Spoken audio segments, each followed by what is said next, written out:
EasyJet a 15 ans. Prenez part à la fête. 1,7 million de sièges à partir de 20,49 € pour toute réservation avant le 10 novembre minuit. Tous les détails sur easyjet.com. Et bon après-midi à tous. Merci d'avoir choisi Europe 1. Jusqu'à 18h, c'est Laurent Ruquier, le patron, entouré bien entendu de sa fine équipe de vanneurs pour les meilleurs moments d'On va se gêner. Europe 1, on va se gêner. Attention, challenge. Auditeur contre chroniqueur. Georges et Nathalie sont là au téléphone. Bonjour Nathalie. Bonjour toute l'équipe. Saya-sur-Vienne, en Haute... Vous avez l'air bien sérieuse Nathalie. Non. Ah bon, vous êtes en Haute-Vienne. Zaya-sur-Vienne? Ouais, non, pas Zaya. Saya. C'est où exactement d'ailleurs Saya-sur-Vienne? Sous Ribéry. 45 minutes de Limoges. Tout près de Limoges. D'habitude, Voilà. c'est plutôt les gens qui viennent sur Zaya, mais... Et vous faites quoi Nathalie dans la vie? À la recherche d'un emploi actuellement. Ah, poleuse donc. Dans quel domaine? Dans la petite enfance. C'est-à-dire... École, halte garderie, crèche. Très bien, mais normalement il y a des débouchés dans ce domaine. Il doit y en avoir, oui. Vous allez en attendant affronter Georges, qui lui est parisien. Bonjour Georges. Bonjour Laurent. Faites quoi vous dans la vie Georges? Moi je suis psychosociologue. Psychosociologue. Ah, alors... Non, soyez pas. Bah, si vous voulez venir à Europe, il y a du boulot. Hein. Et je fais ça tous les jours de 15h30 à 18h. En nous écoutant. En vous écoutant, j'étudie activement vos comportements, il y a beaucoup à faire. Ah c'est vrai. Par exemple, Pierre Bénichou, c'est quel cas pour vous? Non, Pierre Bénichou, il est hors cadre. C'est un petit peu différent, mais pour les autres, il y a beaucoup à faire. Moi, je suis un petit peu le Miller, si vous voulez, de la psychosociologie. Alors ferme ta gueule, c'est mieux. C'est ça, j'allais dire qu'Eboué fait partie de mes préférés de loin. Ah oui, évidemment, c'est un cas un peu particulier. Hein. Enfin, il y a encore 10 secondes. Attention, vous êtes prêts? Voici la question. Qui a oublié son téléphone portable avant de partir le 12 mars 2003 à 4h15 du matin? Ma mère. C'est un interrogatoire de flic. Ma là, c'est mère. vraiment, qu'est-ce Oui, qu'on en justement, sait est-ce que ça a un rapport? Moi, je dirais très simplement Antonio Ferrara, bien évidemment. Excellente réponse de Georges. Bravo.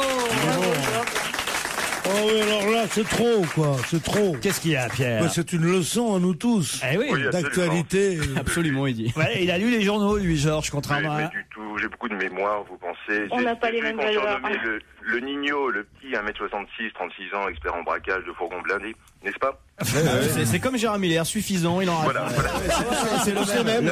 Vous avez dit comme qui? Comme Gérard Miller, mais je les connais, moi. De son vivant, il était formidable. Rest in peace. En effet, Antonio Ferrara, dont le jugement à propos de l'évasion de 2003, évasion de la prison de Fresnes, à l'explosif quand même, cette évasion. Le procès démarre là cette semaine. Ça s'est passé il y a maintenant déjà 7 ans, cette évasion, et on nous rappelle qu'effectivement il avait commis la bévue d'oublier son téléphone portable dans sa cellule avant de partir. Et alors? Non, dans la voiture. Écoutez-moi, dans l'IB, voilà ce qui est écrit. Il commit une grosse bourde en oubliant son portable dans sa geôle. Sa geôle, c'est bien sa cellule que je sache. Ah non, c'est peut-être une gonzesse. Joël, c'est l'abréviation de Joël. Voilà. Lequel portable a été rappelé par mégarde par Dominique Battini depuis la voiture qui était en fuite. Vous voyez, alors évidemment, ça a aidé les comment policiers. ils introduisent les téléphones en prison? Je crois que maintenant c'est autorisé dans On peut certaines introduire cellules. n'importe quoi en prison. Non. Ah ouais. C'est trop facile. Oui, non. téléphone. Je suis pas si sûr que vous savez, vous, Georges, si les téléphones sont autorisés en prison? Écoutez, je ne réponds qu'à une question par émission. Je suis pas chroniqueur. Il est bon, Georges. Il est bon, ça. On pourrait remplacer Miller. Et tout de suite, on continue le best-of d'On va se gêner avec une nouvelle question de Laurent Ruquier. Le best-of d'On va se gêner. Ce week-end, c'était la nuit européenne de la... Biture. Non, pas du tout. Non. C'est culturel. Ça a lieu tous les ans, depuis maintenant un petit moment déjà. Ça doit être... C'est un énorme succès vu que personne n'en a entendu parler. Mais alors. grâce à nous déjà, car nous en avions déjà parlé les années précédentes, ça a de plus en plus de succès. C'est dans plusieurs pays d'Europe au même moment? Ah oui, De la gastronomie. Il y a une centaine de manifestations en France, en tout cas, pardon, de la gastronomie, non. Vous n'avez pas remarqué ce week-end ces manifestations à travers le pays? Dans mon quartier, c'était affolant. Le fait que ce soit la nuit, devrait évidemment, vous savez que dans chaque question il y a un indice, devrait évidemment vous mettre sur une piste. C'était la nuit européenne. De l'astronomie. Non, vous avez tenté de tricher, Tito. Pas du tout, je me gratte l'oreille. Je vous ai vu en train de regarder sur la feuille. Non, je me grattais l'oreille comme ça. Ça, c'est des signes pour qu'on lui souffle derrière. La nuit européenne. Des vampires. C'est-à-dire Bah, c'est des gens qui se déguisent tous en vampires. On en avait parlé effectivement de ça. parce que quand tu tournes la Ou feuille des pour morts pas que je vivants, regarde, c'est des lui qui zombies. Des zombies. Ils se déguisent tous en. mais on se rapproche. Des morts vivants, c'est ça? Non, non plus. C'est vampire, on n'est pas loin quand on dit le mot vampire. On n'est pas si loin. On n'est pas si loin. Ah, attends. C'est les buveurs on d'autoroute. mange de l'ail toute la nuit. Non. C'est les buveurs d'autoroute. C'est les buveurs d'autoroute. C'est quoi ça? Mais ils font l'autoroute doucement, ils ont tous des pailles et dès qu'il y a un accident, ils vont sucer. Quelle horreur. C'est horrible. Et sur leur voiture, il y a écrit boire ou conduire, il faut choisir. Et il y a écrit nous on boit. Vous avez jamais vu ça? Jamais vu ça. Vous fréquentez pas les bonnes autoroutes. Non, c'était la nuit européenne ce week-end. Des fantômes? De la... De la magie. Non. Et c'est un rapport avec le sang. Un lointain rapport ou un rapport proche. Avec mais les monstres. Les monstres, pas tout à fait. De la période menstruelle. Non. Ah oui. C'est un rapport avec les vampires. C'est la nuit européenne du tampon. Oh non, écoutez, franchement. Non. C'est drôle, mais trop. C'est la version trop. musicale de la Saint-Ompax. Là, on touche les termes. Ah, ça va être bien leur truc. Ah. Non, écoutez, il y a des règles à respecter dans cette émission, hein, franchement. Elle est bonne. Isabelle est vraiment consternée, c'est la seule représentante féminine aujourd'hui et franchement Isabelle, faites quelque chose, aidez-moi. Donc, Je cherche. ce week-end c'était la nuit de la... De la science-fiction Non, et de quelque chose. De la censure, non, mais vous avez dit vampire. Oui. Bon, alors. Les gothiques. De la dent. De la magie. Mais non. De la carie. De la chauve-souris. De la La mer. nuit européenne de la chauve-souris. Bonne réponse de Fabrice Eboué. Mais je l'ai entendu, ce monsieur. Oui. Et il dit surtout, ne croyez pas que les chauves-souris se mettent dans vos cheveux. La chauve-souris est absolument inoffensive et c'est un très joli animal. Voilà. Comme ça, on dit, oui. Merci de me souffler les mots difficiles. Moi, j'ai déjà vu lors d'un dîner en terrasse une femme une chauve-souris s'agripper à un chignon d'une femme. Vous avez vu ça, vous déjà? Oui. Où ça? À Saint-Tropez. Ah oui. Voilà. Bon, j'étais déjà pas mal bourré. Ça concerne 2 gynécologues qui ont beaucoup fait parler d'eux. Bah oui, son papa. Enfin de l'humour, là. Son papa est gynéco, vous le savez, à Fabrice. Et il y a 2 gynécologues qui ont beaucoup fait parler d'eux la semaine dernière dans une clinique de Messine. En Sicile. Alors, Pourquoi a-t-on parlé de ces 2 gynécologues? Ils sont occupés d'une femme célèbre? Non, pas spécialement. Ils ont fait une petite erreur. Non, pas fait d'erreur, mais ça s'est mal terminé quand même. Ils ont été assassinés? Non, pas du tout. Ils ont accouché quelqu'un? Alors, ils ont accouché quelqu'un et c'est vrai que... Un animal? Non, une Ils étaient femme ensemble, qui a été, faut le dire, victime d'une hémorragie après l'accouchement. Elle a dû être opérée, a même subi une ablation de l'utérus. Vous voyez, ça s'est quand même mal terminé. Ça, c'est pour la partie la moins drôle. C'est pas un homme alors. C'est la partie la moins drôle, ça? Oui. D'accord. Mais qu'est-ce qui s'est passé, évidemment, pendant cet accouchement Ils étaient 2? Ils étaient 2. C'est pas des gynécologues qui accouchent. C'est les frères Bogdanov. Ah bah si, bien sûr. Frère Bogdanov, ils habitent à Menton, eux. Alors... Ils ont oublié de couper le cordon ombilical. Non. Elle est rentrée chez elle en train de... Merde, il y a un truc qui bloque la porte. Mais pourquoi ils étaient 2? Ils se disputaient là. Voilà. Bonne réponse d'Isabelle Mergo. J'en ai plus rien dit. On applaudit déjà. Ils se sont disputés pendant l'accouchement et ils se sont engueulés, les 2 médecins. Ils ont commencé à se quereller par jalousie professionnelle. Ils sont balancés le bébé à la gueule. Faut arrêter. Voilà, et il y en a un des 2 qui a saisi l'autre au cou. Il l'a projeté contre un mur pendant l'accouchement. L'autre a réagi en donnant un coup de poing dans une fenêtre qui s'est brisée. Quand même, voilà, c'est une bonne réponse d'Isabelle Mergo. Ça arrive, ça arrive. Henri Emmanuelli, socialiste, président du Conseil général des Landes, a déclaré que c'était une tradition pour les personnes âgées de sa région. De quoi parlait-il? De mourir? Non. Non, je crois qu'il s'agit d'une information qu'on a donnée en disant qu'il y avait quelqu'un qui enlevait les pièges pour ortolans. Et que lui, il dit que piéger les ortolans pour les manger, c'était pas du tout pour en faire du commerce, mais que c'était une tradition pour les personnes âgées. Excellente réponse de Pierre Bénichou, effectivement.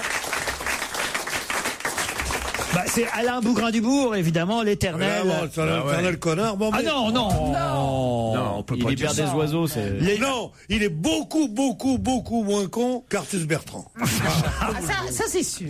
Les ortolans, j'ai jamais mangé, moi, ces oiseaux qu'on croque là, comme ça. Oui, mais sous une couette. Non, pas une couette. Dans une serviette. En pyjama, bien sûr. Voilà, vous faire rouroute. Voilà, exactement. On met une serviette sur la tête. Je vous l'ai déjà raconté ici pour l'avoir fait avec Jean-Pierre Coff, qui nous rejoindra demain. Et ben oui, c'est pas mauvais. On a les petits os. Enfin, normalement, je devrais pas vous le raconter. C'est interdit, évidemment. De se mettre une serviette sur la tête? Un peu comme un rafate. Voilà, exactement. Et vous mangez les ortolans, c'est interdit. Ce sont des oiseaux protégés. Les moineaux, ces petits moineaux. Les moineaux. Et ça se vend entre 100 et 150 euros sous le manteau. La bestiole? La bestiole. Sous le manteau ou sous la serviette? Non.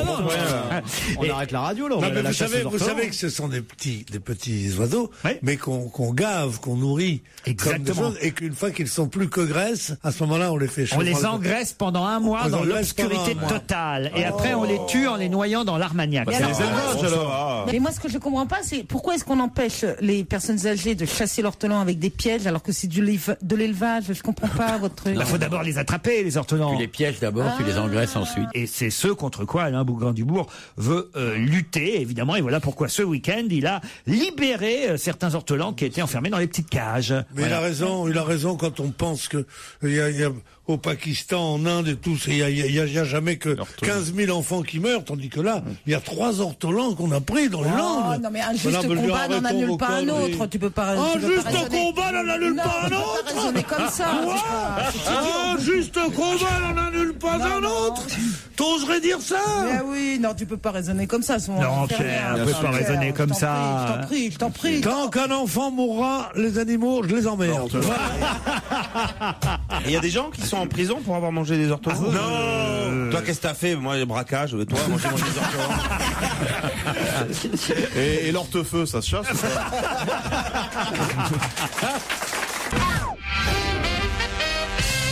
Pourquoi Stevie pleurait-il il y a 13 ans pile jour pour jour? C'est le Loft, une sortie du Loft? Non. Stevie Boulet? Stevie Boulet, oui. Pourquoi? Stevie, il n'y avait pas que lui, hein. Il y a 13 ans, c'était avant le Loft. Donc c'est pas le Stevie qu'on connaît, nous. C'est quand si, c'est notre Stevie. Il pleurait parce qu'il avait perdu Bourriquet? Parce qu'il y a un artiste qui est mort. Un artiste, c'est pas le mot. Une fille l'avait embrassé? Non. Pourquoi Stevie pleurait-il? C'est la disparition de quelqu'un. C'est la disparition de quelqu'un. Il y a 97. Dalida? Non, pas Dalida. C'est Jérôme. Dalida, c'est beaucoup plus vieux que ça, Titoff. Enfin. Freddie Mercury? Non. C'est Jérôme. On est c'est pas un artiste. On est quelle date aujourd'hui? 97. 2010. Oui, non. Lady Di. Il y a 13 ans déjà que la princesse butait sur le 13e pilier. Le 13e pilier. Il y a 13 ans, le 13e pilier. Lady Diana et Stevie, vous avez été fan de Lady Di et elle aussi était fan de lui. Toute la famille d'Angleterre. Moi, je me souviens, il y a 13 ans, hein, Fabrice, je suis allé, moi, comme un gosse. Vous êtes allé porter des roses place de l'Alma. Pour Dalma, place de l'Alma. Oui. Pierre, vous y alliez, vous, alors? Non, je suis pas allé, mais j'ai ressenti cette émotion formidable, parce que c'est vrai que ça a d'abord été d'une beauté incroyable. Tout de même, la couverture de Paris Match. Non. On la voyait sur un, comment ça s'appelle, un ponton de plongeon. Un plongeoir. Mais il faut, mime-le, ce que tu veux dire. Ponton de plongeon. On joue au Pictionary, vas-y. Un ponton de plongeon. Qu'est-ce que c'est? Vous savez ce qui vous manque le plus? C'est pas de l'intelligence, ça vous en aurez jamais, c'est du cœur. Un ponton de plongeoir. Elle était où la princesse alors? Elle était sur un plongeoir. Un plongeoir, oui. Ah voilà. Un ponton de plongeon. Oui, on est du genre un ponton en Belgique, nous mettons un ponton de plongeon. Vous vous souvenez ce que vous faisiez quand vous avez eu l'annonce de sa mort? Parce que parfois il y a des. C'était au petit matin alors. Oui, enfin, c'était au petit Moi j'étais en Suède. Pour vous. Mais. Vous étiez en Suède, vous? Ouais, et j'avais de l'insomnie. Oui. Bizarrement. Et j'avais mis les senti un choc.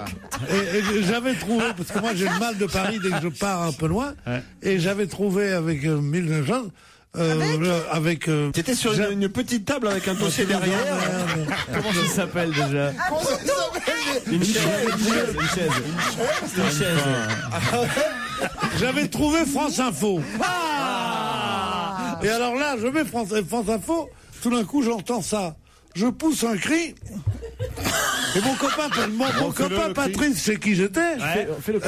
Il a cru que c'était donné le signal. Ouais. Alors il est venu. Le signal de quoi? Attends, c'est intéressant. Parce que tous les matins, on réveillait la maison avec. Mais attendez, quand Daniel est venu vous raconter des histoires, vous n'êtes pas obligé de nous les répéter. Mon copain Patrice, c'est un ancien, c'est un ancien parachutiste. Ouais. Et alors, il avait acheté un gros conteneur avec des roues, un gros station wagon rouge, un gros station wagon. Un station wagon? C'est quoi un station wagon? C'est comment ils disent en français là? Un wagon? Moi qui parle d'un ponton de plongeon. Et alors, il était Attends, on va pas plus parce que nous, on sait pas ce que c'est qu'un station wagon. Pardon, Pierre. C'est ces voitures qui ont avec un truc en plus. Comment ça s'appelle? Une caravane. Les voitures un peu plus grandes et carrées. Un mobil-home. Un camion. Mais non. Station wagon, oui. Une estafette. Un combi Volkswagen, genre.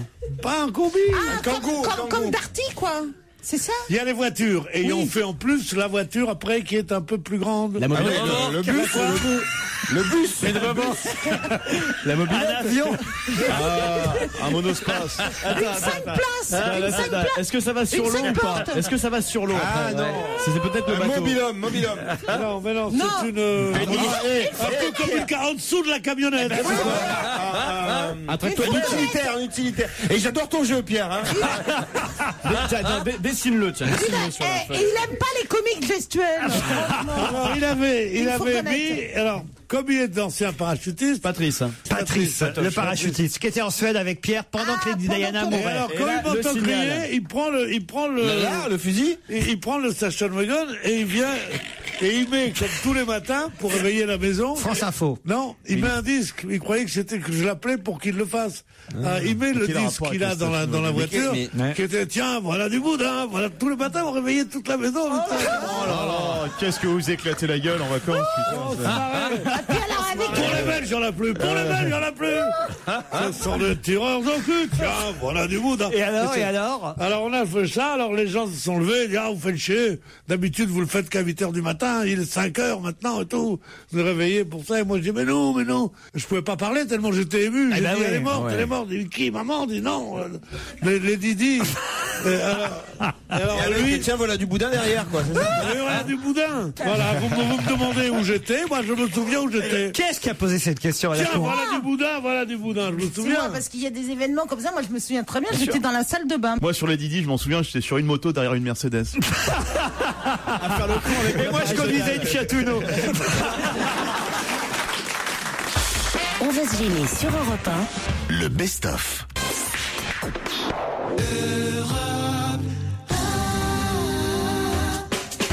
Bienvenue sur Europe 1. Si vous arrivez tout de suite dans le best-of d'On va se gêner, direction la loge d'honneur avec ce jour-là Pierre Bénichou, Fabrice Eboué et Isabelle Mergo entre autres, qui essayent de démasquer l'invité de Laurent Ruquier.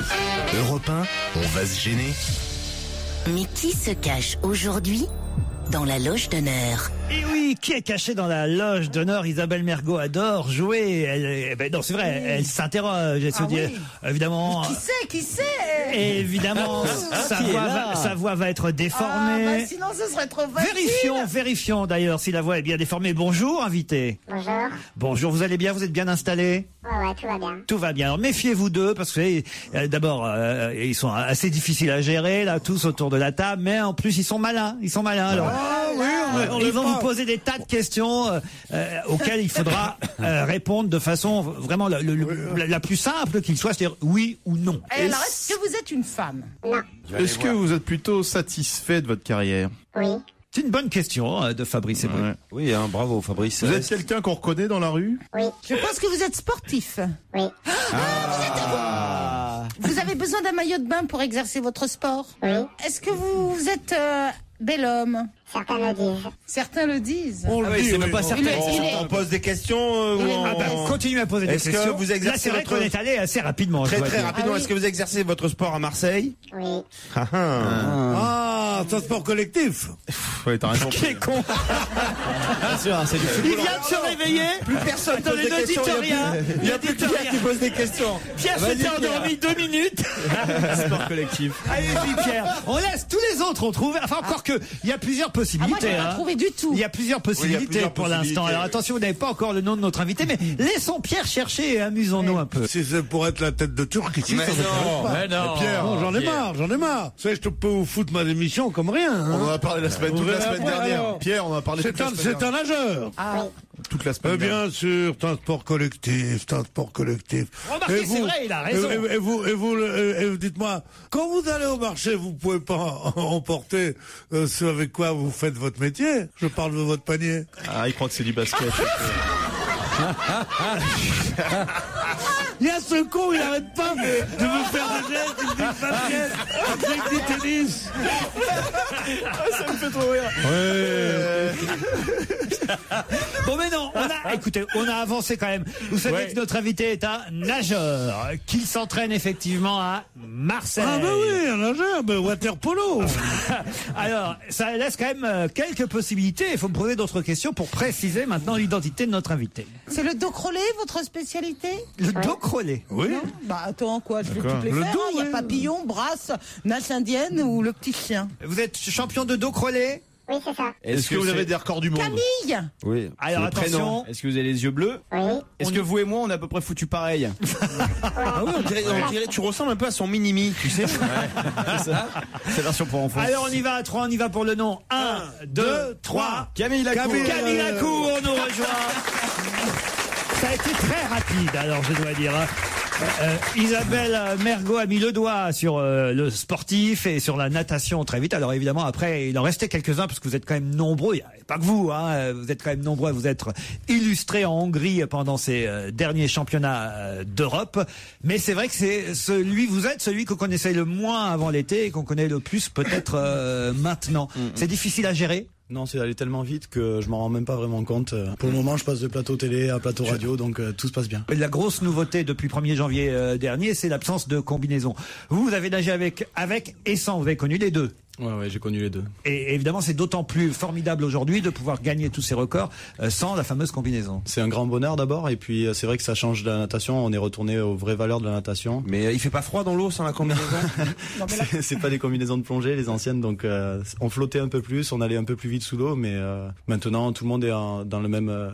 Mais au moment où la décision a été prise de justement de ne plus autoriser ces combinaisons, vous étiez là, vous plutôt pour, plutôt contre? C'était quoi votre sentiment à ce moment-là? Moi, j'étais plutôt pour. J'ai un physique qui n'est pas vraiment aidé par la combinaison entière. Bah oui.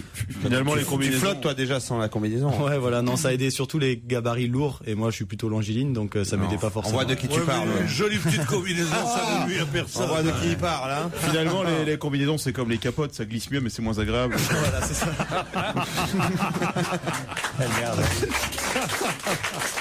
Restez avec nous, Laurent Ruquier revient dans un instant après l'info.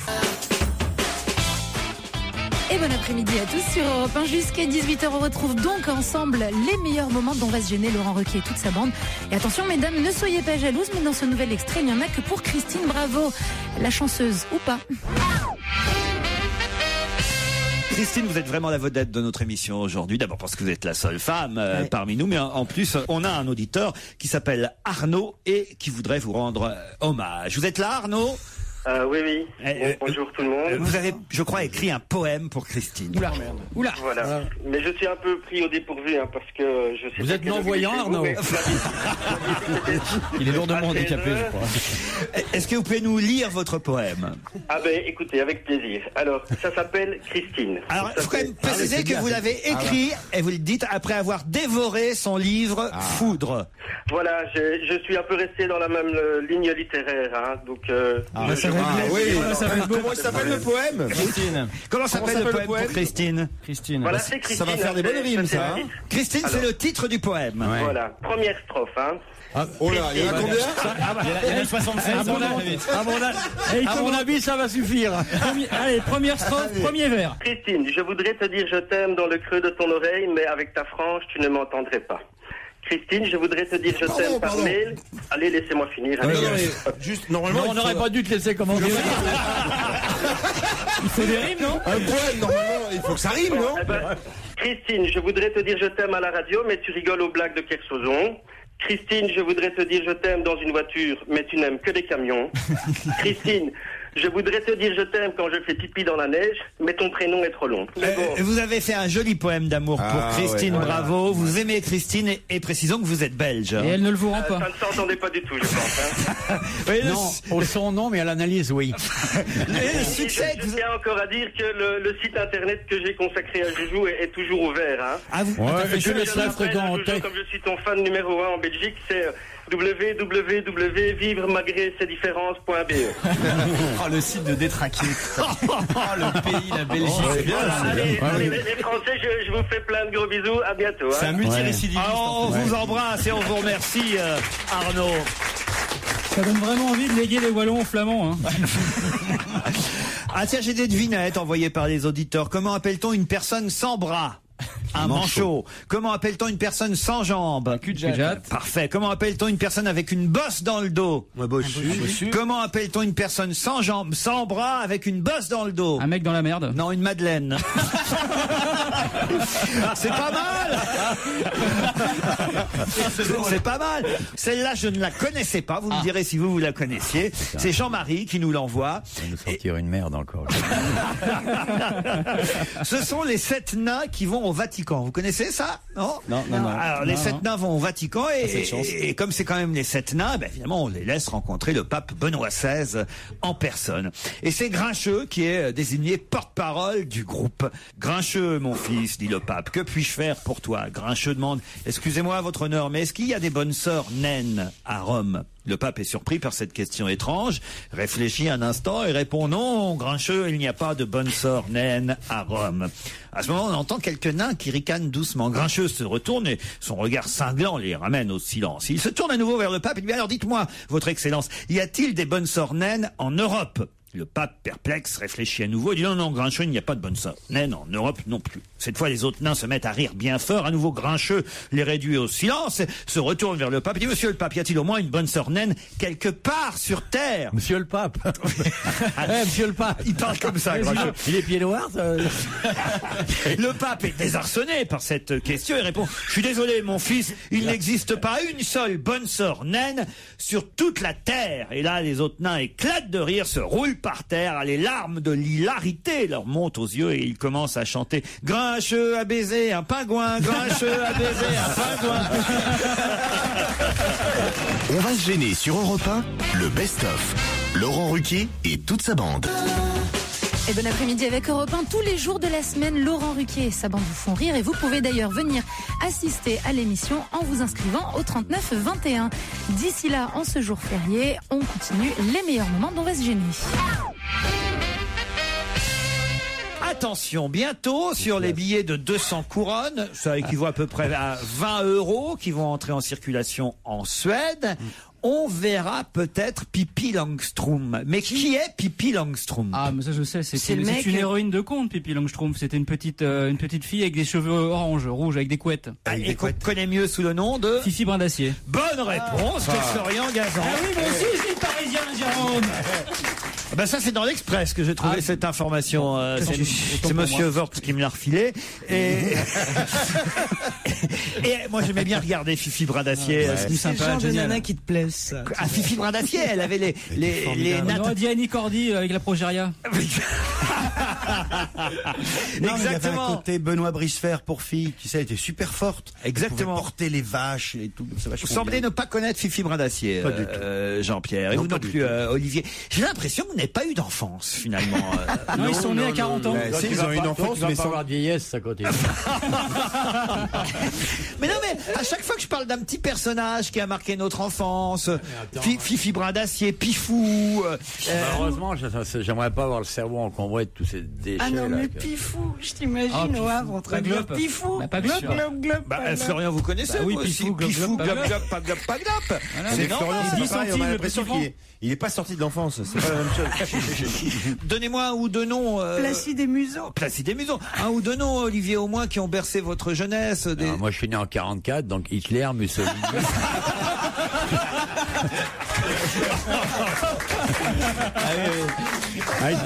Eisenhower, Franco, voilà. Roosevelt. Évidemment. Yalta, voilà, ça, c'est ça notre Churchill. enfance. Nous, on a été emmenés dans le tourbillon de l'après-guerre, on a été emmenés dans des réalités cruelles, on n'a pas eu le cerveau qui s'est dilué avec Pifou, Brin d'Acier, tous vos conneries, là. Pifou Brin d'Acier. C'est fini par contre, parce que maintenant les enfants, les dessins animés, je commence avec ma fille, il n'y a plus que des questions. Comment C'est ça, super c'est-à-dire stressant. Les dessins animés, toutes les 30 secondes, de quelle couleur est le cartable? Ah oui, c'est interactif. C'est le Dora, tout ça, c'est Ah bon n'importe quoi. Oui, Moi, c'est je vois- interactif. Moi, je vois avec ma fille, bon, elle, des fois, elle trouve pas, moi, je trouve à tous les coups quasiment. Mais c'est interactif, ça n'arrête pas. C'est stressant, ils vont être Ce traumatisés, qui les doit être enfants. terrible, c'est Jérôme avec ses enfants parce qu'il fait semblant, mais il n'y arrive pas à connaître la réponse.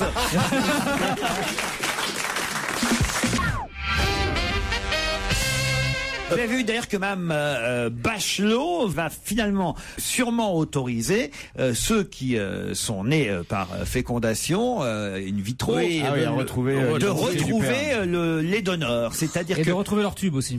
le drame, c'est que c'est rétroactif. C'est-à-dire que tous ceux qui ont donné leur sperme, parce qu'après on le sait. Bon, Oui. très bien, vous donnez votre sperme, vous savez que plus tard, éventuellement, Vous serez dans la merde. le gamin peut venir vous chercher. Mais ce qui me paraît curieux, je sais pas ce que vous en pensez, c'est que ce soit rétroactif. C'est-à-dire que ceux qui ont donné jusqu'à maintenant, alors que c'est dégueulasse. la loi était, Je trouve ça l'anonymat. dégueulasse, c'est un scandale. Bah, surtout, total. fallait prévenir Rocco Siffredi parce que lui, il a beaucoup donné quand même.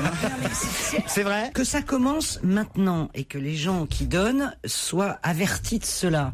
Mais que les gens qui ont donné dans le passé, à qui on a dit votre anonymat est garanti, soient trahis en quelque sorte. Parce que l'aurait-il donné, connaissant En plus, cette Très information? souvent, on leur a demandé, la banque du sperme était demandeuse, demandait en Mais bien gros aux sûr. étudiants en médecine, par exemple. Bonjour, vous êtes jeune et bien portant, vos spermatozoïdes sont jeunes et bien portants. Et on leur Donnez- donnait de l'argent et- aussi, hein. Et on garantit Et un l'anonymat. Playboy, on les Et payait, boum. On les payait surtout, on leur donnait. Moi j'ai beaucoup de potes étudiants en médecine à l'époque Ah ouais. Qui vous en donnaient. non mais qui faisaient du blé comme ça, qui payaient Et leurs quand ils études y allaient, comme ils ça. disaient quoi? Je vais au boulot, tout ça. Mais non, mais Ça, je suis ils allaient- vidé, là, non, mais genre. c'était quand même un petit job Mais est-ce très bien payé. qu'ils se masturbaient eux-mêmes Ouais. ou bien Oui. ils étaient masturbés? Non, ils le faisaient eux-mêmes. Ouais. Ah oui. Avec un vieux Playboy de 72.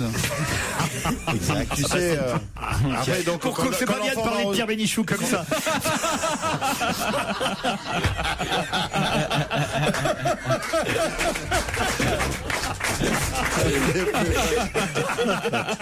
Ah non, c'était un Playboy, Pierre, dans les années 70. Il a dû le donner, lui, aussi, hein, Pierre. 60. Non, mais la fin de l'anonymat pour le don de sperme, c'est quand même une... Non, mais je sais pas pourquoi on se met de ça. Non, attendez, voilà comment ça se passe. Le donneur, s'il ne souhaite pas être connu, continuera D'être anonyme. à être anonyme. Sauf qu'on viendra quand même lui demander S'il veut rester anonyme. S'il veut rester anonyme ou pas. Et s'il dit je veux rester anonyme, en revanche, On le l'enfant- dénoncera publiquement. Ça va être sympa, le gamin il va arriver. Salut papa, tu veux rester anonyme? Ok, je me barre.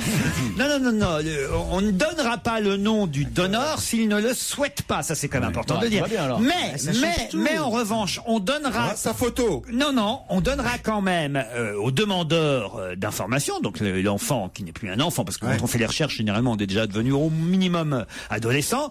On lui donnera quand même une série d'informations sur le lieu de résidence. Ouais, l'étage. Le numéro de sécu. La Non, mais couleur, c'est la vrai, ça religion. c'est écrit le milieu social et le lieu de résidence du donneur. Mais ce qui m'étonne, c'est que quand on allait donner, enfin ceux qui vont donner, ils ont quand même, on leur a pris leur nom. On a toujours un pote qui. Ah oui, bien sûr, on leur a pris leur nom. Mais pourquoi donc? Pas toujours. Comment tu le sais, toi? Bah, il a fait. Non, Chez Castel, vous donniez même pas le prénom. Il a donné... Olivier, il a donné en pleine mer. Ça se trouve, il a des poissons qui sont à lui. Hein. Je donnais dans une journée ce que tu donnes en un mois. Alors laisse tomber. Bon après-midi à tous, bon après-midi à l'écoute d'Europe 1. On va se gêner, le best-of se poursuit avec Laurent Ruquier bien évidemment, entouré dans cet extrait par Olivier de Kersauzon, Titoff, Jérémy Michalak et Isabelle Mergo. 365 jours qu'il court environ combien 70 km par jour, monsieur Girard. Bonjour. Oui, bonjour à tous. Oui, exact. En effet, vous avez un connaisseur. 73 500, c'est la moyenne actuelle. Oui, c'est bon. Vous pouvez arrêter de courir là pendant que vous nous parlez. Hein. Alors justement là, vous êtes au repos alors. Non, je suis au repos. Ta vie sexuelle te regarde pas. Il peut courir. Plutôt en demi-molle. Il peut courir et aborder en même temps. Il fait ce qu'il veut. Justement, d'autant qu'il court avec ça. Enfin, votre compagne ne court pas, mais elle vous accompagne. Bien sûr, voilà. Elle est kiné. Voilà. Elle est kiné. J'ai joint l'utile à l'agréable ou l'agréable à l'utile, je sais pas. C'est une belle histoire d'ailleurs parce que vous avez passé une petite annonce pour trouver une kiné qui allait vous suivre pendant toute cette performance d'1 an. Pourquoi tu lui parles en verlan? Kiné, oh non. Non, ça marche même pas. Ça marche pas. C'est du verlan moderne, mais on avait compris quand même. Et elle a répondu à cette petite annonce, votre compagne. Elle a dit moi je veux bien être votre kiné pendant cette performance. Et finalement c'est une histoire d'amour qui est née entre vous deux, c'est ça? Oui, mais c'était il y a 13 ans quand même. C'était la première traversée des USA. C'est vrai, c'était une petite annonce que j'ai passée et donc on s'est rencontrés sur cette première traversée. Et depuis 13 ans, bien sûr, on vogue sur les continents, si je peux me permettre de dire, ensemble. Alors là, vous avez déjà traversé. C'est sûr que pour avoir une maîtresse, c'est pas évident, quoi. Ouais. Ah oui. Non, c'est difficile. Tu peux toujours courir. Oui, voilà, oui. Vous avez traversé. Non, on va pas avec lui, c'est un coureur. Vous avez traversé déjà les États-Unis, l'Australie, l'Amérique du Sud, l'Afrique et l'Asie, c'est ça déjà là? Oui, Paris-Tokyo était la dernière, et puis là je m'attaque au record du monde de la plus longue distance parcourue en 1 an, donc on vient de battre, puisqu'on a battu le record exactement vendredi, en 307 jours et 5 heures, donc 22 582 km. Et maintenant, on va essayer jusqu'au 17 octobre, bien sûr, d'améliorer ce record et de le porter à peu près à 600 marathons, donc 25 317 km. Quel âge vous avez aujourd'hui, Serge Girard? Alors, ça se dit presque plus, 57 ans à l'arrivée. Ah ouais. Et vous pensez travailler un jour dans votre vie ou Mais il a travaillé avant, en fait. Hein. C'est plus à cet âge-là qu'on me pose cette question. Mais est-ce que je voulais dire, mais donc vous faites toute la semaine, vous faites ça, et le week-end pour vous changer les idées, vous faites un petit footing ou Non mais voilà, c'est à peu près ça. Même Noël, jour de l'an, Pâques, c'est un petit footing, voilà. Mais ce qui est étonnant, c'est que vous avez commencé à courir seulement à l'âge de 30 ans. C'est-à-dire qu'avant, vous faisiez pas spécialement du footing, du jogging ou du marathon. Non, tout à fait. J'étais sportif avant, donc alors football, tennis, et puis à 30 ans, comme beaucoup de coureurs d'ailleurs, c'est un sport qu'on commence à faire un peu tardivement parce que c'est le sport peut-être le plus simple à faire. Donc finalement, je suis arrivé à la course à pied un peu par hasard. Et voilà comment on en arrive à traverser les continents en courant. Et vous êtes comme Forrest Gump, vous avez la grosse barbe et tout? Alors maintenant, oui, j'ai laissé pousser la barbe parce que finalement, il y a deux magazines. D'ailleurs, François avait titré Forrest Girard, et puis un magazine espagnol, Marca, avait titré Forrest Gump existe vraiment. Donc je suis un peu obligé de garder la barbe. Mais ça quand est-ce que vous allez acheter un crevettier?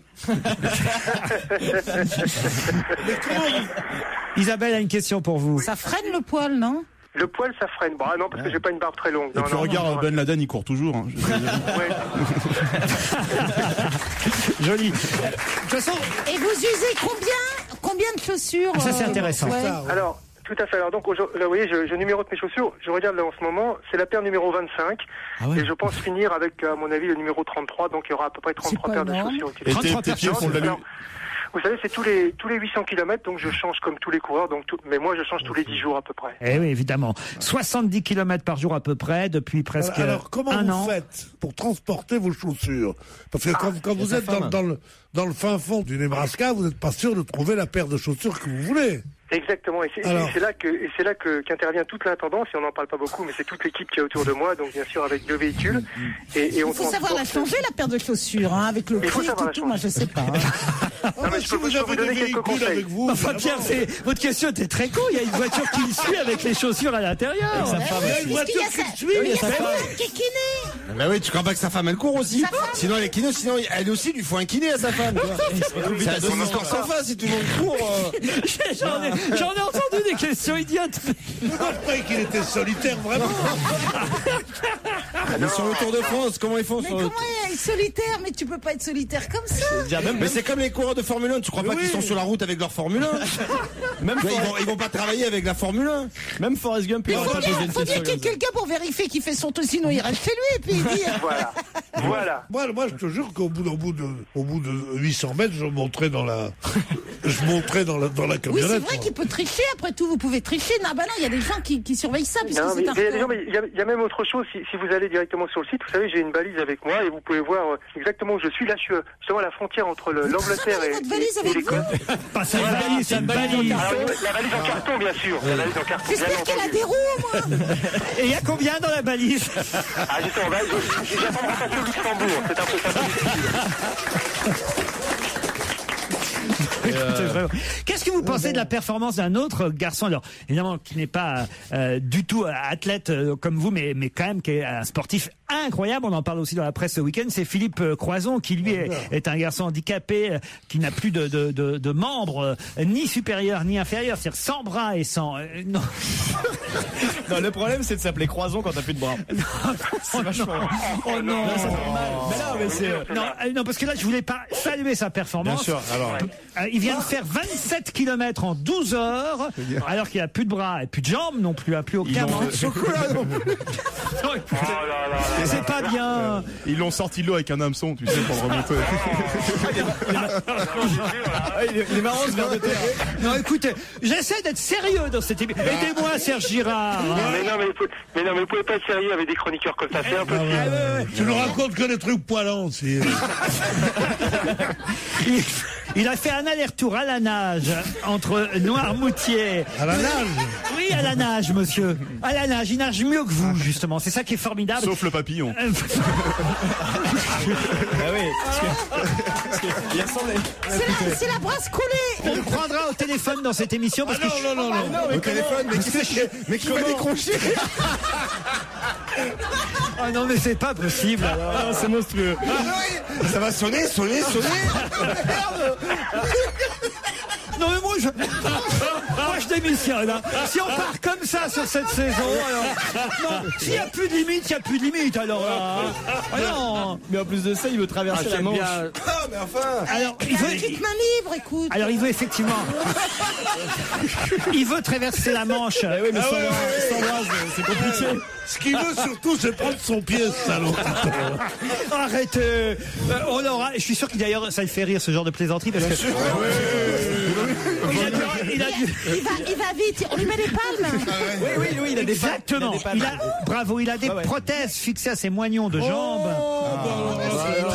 C'est un peu de la triche. Ça, c'est dégueulasse. Non, mais alors, parce que là, on plaisantait. Mais le tricheur. Non, ça, c'est dégueulasse. J'avais une question technique pour vous, Olivier de Kersauzon. Je suis pas là, moi. Pour tout ce qui est aquatique, Kersauzon, il est pas manchot. Serge Girard, un mot donc sur Philippe Croison. C'est quand même un exploit extraordinaire, évidemment. Ouais, tout à fait. À part toutes ces plaisanteries, non, c'est vrai. Je crois que le respect simplement, il se lance dans un défi extraordinaire. Donc je crois que voilà, il faut simplement le. Eh ouais, toi, tes marathons sans pied, t'y arriverais pas, je peux te le dire. Bah, il y a des chaises roulantes, Exactement. Et c'est pourquoi je voulais aussi saluer la performance de Philippe Croison. Bien sûr. Vous arriverez où, Serge Girard? Alors, on n'en a pas encore défini. Ça sera à Paris, c'est sûr. On n'a pas le lieu exact. Ça dépend. Charléty, puisqu'on est parti de Charléty, peut-être, ou peut-être dans un autre endroit, peut-être la mairie de Paris. Je sais pas. On n'a pas encore le lieu définitif. Bah, après, tu seras tranquille, quoi, après. Bah, il y a certainement d'autres projets. Celui, par exemple, de relier le premier à relier le pôle Nord au pôle Sud, certainement. Mais là, ça va vite, ça descend. Ça descend, ouais. Mais je peux le faire dans l'autre sens. Hein. C'est vrai que vous êtes obligé de courir même quand vous êtes malade? Oui, c'est vrai, parce que pour que le record soit homologué, donc il faut que tous les jours, il y ait de la course à pied. Donc, votre femme a dit qu'en janvier, vous aviez eu une gastro-carabine. Moi aussi, je cours vite dans ce cas-là. Il paraît que ce jour-là, avec la voiture, elle s'est mise devant vous. C'est avec ça que vous faites les lignes jaunes? Oui, voilà, c'est vrai que les points chauffés ont été très inquiétants. Ils sont un peu sponsors. Non, mais très sérieusement, oui, bien sûr, je suis obligé de courir. Vous avez perdu 4 kilos en 3 jours, mais vous avez continué à courir pendant ce temps-là. Bien sûr. Et là, vous souffrez d'une tendinite toujours? toujours? Ouais, ça va mieux, c'est passé. Et vous faites de l'asthme aussi, je crois. Non. Ça, c'est les cours. Ça, c'est les coureurs cyclistes, ça les arrange. Mais vous courez tout le temps ou vous marchez parfois? Non, alors, quand je me ravitaille tous les 5 km, donc je fais à peu près 1 minute ou 2 de marche en me ravitaillant, mais autrement, c'est de la course. Allez, on vous applaudit pour Allez. votre performance. Bravo. Et pardon aussi à Philippe Croison pour les mauvaises plaisanteries. On les applaudit tous les deux. On va se gêner sur Europe 1 avec Laurent Ruquier. Le best-of. Et merci d'être à l'écoute d'Europe 1 et jusqu'à 18h, on va se gêner les meilleurs moments. Laurent Ruquier et sa bande qui nous emmène tout de suite du côté des Vosges.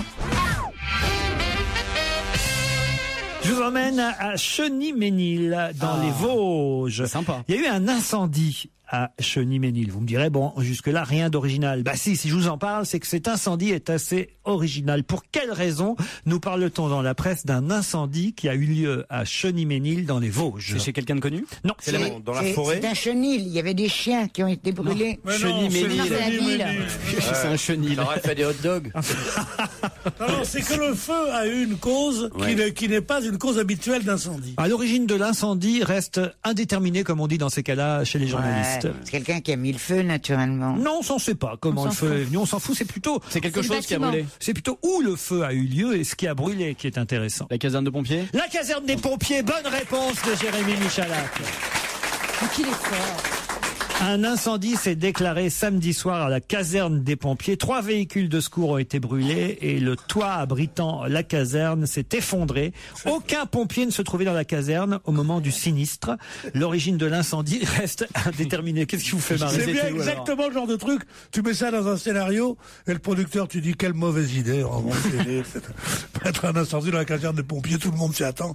Et ça arrive quand même dans les Vosges. Eh ben oui. Ils sont forts, les salopards. Si je vous dis que Rio de Janeiro arrive devant Barcelone, Buenos Aires, Londres, Montréal et Sydney dans ce classement. De quel classement s'agit-il? La pollution. Non, la pollution, il y aurait Athènes. Délinquance? Non. Rio de Janeiro devant Barcelone, Buenos Aires, Londres, Montréal et Sydney. Ça a un rapport avec le sexe? Oui. Les Ah, homosexuels. ça où ça baisse le plus? Il y a le plus Où il y a le plus d'homosexuels. de rapports sexuels? De trans. Attendez. D'homosexuels. C'est-à-dire? C'est les villes où il y a le plus d'homosexuels Alors, je sais ou pas si- de Non, de relations. transsexuels. Je sais pas s'il y a le plus d'homosexuels, mais c'est Travesti. C'est la ville. C'est les destinations préférées des préférées des homosexuels homos. pour les vacances. les meilleures destinations. Ce n'est pas moi qui ai trouvé cette réponse. On me l'a soufflé dans le public. Les meilleures destinations gays. Bonne réponse de Joujou. C'était où cet été? Ailleurs. Il était à San Francisco. Avec les vieux. C'est vrai, démodé, quoi. Rio, bon, Rio, on s'en doutait un peu. Londres, bon, pourquoi pas. Montréal, alors ça je savais pas. Montréal. Non, bon. mais... Et dis donc, on y est allé, on n'a rien vu. Non mais qu'est-ce que ça peut nous, en quoi ça peut nous intéresser? Parle-en à Joujou, laisse-moi tranquille. Ah bah écoutez, les meilleures destinations gays. Ah bah ouais, ça me passionne. On dit, ils vous voient fréquenter parfois des lieux le soir un peu gays. Moi, il y a des moments où je me connais plus. Je suis désolé. Je vous ai déjà vu parfois. On vous appelle Pierrette dans certains endroits, Pierre. Jamais. Oh, arrête. Poupoune. Même moi, j'en suis gêné quand je vous vois. Alors, c'est vrai? Ah oui, vraiment, Pierre. Donc vous n'allez pas me faire. Il est gêné parce qu'on avait la même robe l'autre jour. Non, franchement, vous n'allez pas me faire l'effaroucher parce que je vous parle des meilleurs. Ah oui, mais c'est pas. Ah, c'est intéressant. Et Montréal, alors, tiens, je ne sais pas. C'est dans François, voilà. Non, tu crois pas? Non, mais sérieusement. C'est le site internet de tourisme. Comme les vieux couples. On a un invité. Et alors, il y a monsieur Olivier qui est venu dîner. Sois gentil. Il découvre pas, il a déjà vu des homosexuels, j'imagine, quand même. Plus souvent qu'à son tour. Voilà. Alors, c'est un site internet qui s'appelle Tripout Gay Travel. Comment ça s'appelle? Tripote gay. Bien sûr. Tripote Gay Travel. Ouais. Et voilà, il vous donne la liste des destinations gay friendly, voilà, accueillantes pour les homosexuels. Mykonos, tout ça, c'est terminé. Mykonos, c'est fini. Maintenant, c'est Montréal et Sydney. J'ai fait une fois un voyage où j'ai regardé sur Internet à Séville, justement l'hiver dernier, et on m'avait dit regarde sur Internet. Moi je sais pas, il y a un copain qui faisait marcher Internet. D'ailleurs les voyages sur Internet, tout juste ils te donnent pas du pognon. Hein. C'est incroyable. Tu vas dans une agence, le voyage te coûte 1500 € avec un hôtel. Là-bas ça coûte 300 € sur Internet. Bon. Ouais. Et dans tous les hôtels, ils te montrent la photo de l'hôtel et il y a écrit gay welcome. Ah oui. Ah bah voyez alors. C'est-à-dire ici on accepte les pèdes. Non mais ça va pas. Non mais sérieusement. Et tu veux amener tes gosses là-dedans? Ouais. Tu vois pas que j'amène Erwan là-bas pour qu'ils prennent des manières. Qu'ils prennent des manières. Et finalement, tu as trouvé un petit hôtel de charme ou pas? Oui, j'ai trouvé un truc. Pierre, on est allé chez un ami après, oui quoi. Pierre, vous êtes gay friendly vous aussi. Alors vous faites pas plus réac que vous n'êtes. Moi avec un petit billet, je fais n'importe quoi moi.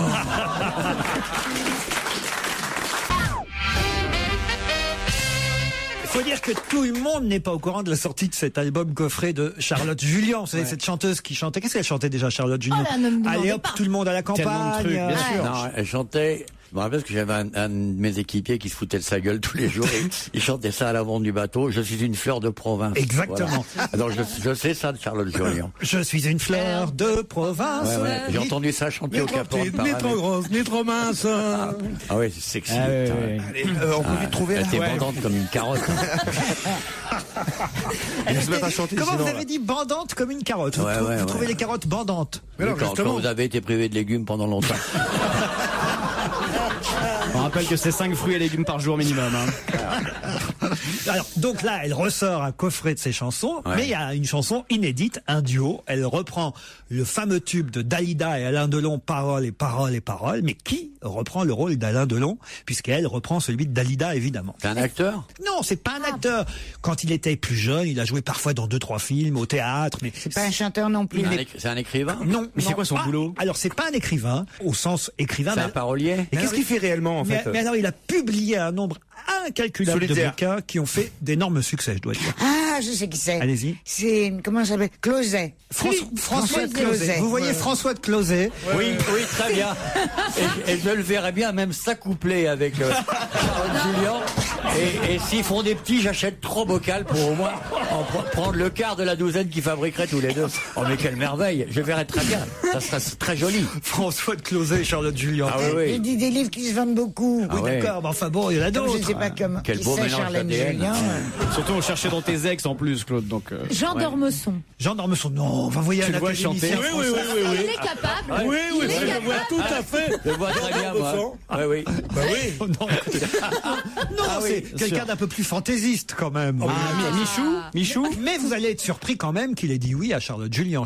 On devrait même l'appeler. Si on a son numéro, on va essayer de le joindre d'ici. Et si tu nous passais le film? Ah mais non, justement. Le film. Je vous passerai la chanson une fois que vous aurez trouvé. Est-ce que vous sauriez la fredonner paroles et paroles, oui. Elsa? Allez-y, peut-être. Monsieur Casson pourrait faire Alain Delon ou Je Pierre. peux même vous faire la coupe de Dalida. Je sais que c'est pas du tout radiophonique, mais ça m'amuse tellement. Allez, Laurent, tu fais Orlando pendant ce temps. Hein. Caramel, bonbon et chocolat. Non, merci pas pour moi, mais tu peux bien les offrir à une autre. C'est dommage que ne vous voyez pas le jeu de cheveux. C'est quand même. C'est là. C'était pas mal, non? Très bien. Vous en pensez? J'ai rarement vu un aussi beau cheveu qui ne m'aurait demandé autant de pellicules. Non, c'est qu'il aurait fallu tourner, je veux dire. Bien sûr. Il est gracieux. Non, mais elle chante bien, elle a magnifique, elle a une voix magnifique. Un joli brin de voix. Alors, c'est gentil. Il lui manquait son Alain Delon ou son, puisque vous n'avez toujours pas trouvé. J'enrage. Vous avez même travaillé avec lui les uns et les autres. En tout cas, Olivier de Kersauzon a travaillé avec lui. Ah non. Non, faut assumer maintenant. Je vais te péter la gueule. Attends, ça va t'arriver. Arrête de dire j'ai travaillé avec un mec qui chante avec Charlotte Julien. Il a publié beaucoup de livres qu'il n'a pas écrits. Il a joué au théâtre. Si, qu'il a écrit. Mais c'est pas un écrivain. C'est quoi son boulot? Dans ses livres, on trouve d'autres choses. Il a une spécialité qu'on connaît bien tous. C'est un de ceux qui je peux pas vous dire, moi. À vous de poser des questions. Tu dis qu'il est fantaisiste. Dans quel sens? Non, il est fantaisiste. Il est amusant. Il est drôle. Qu'on aime bien. Qu'on entend même dans des pubs beaucoup en ce moment. Ah, c'est celui qui fait la pub d'Anacol. Non. Michel Sardou? Jacques Weber. Je vois bien Jacques Weber en duo avec Charlotte Julien. Pourquoi pas? Mais il est capable. Ah oui. Michel Leb. Mais non, pas Michel Leb. Mais non, oui. Il faut bien savoir. Non, écoutez. Il faudrait repasser le début de la chanson. On a quand même entendu il y a 20 minutes. Et comme il y a un montage pourri et que c'est du faux direct, il faudrait quand même devenir honnête. Je ne vous ai jamais passé cette chanson. Est-ce qu'on connaît sa femme? Sa femme, non. Il y en a pas. Alors.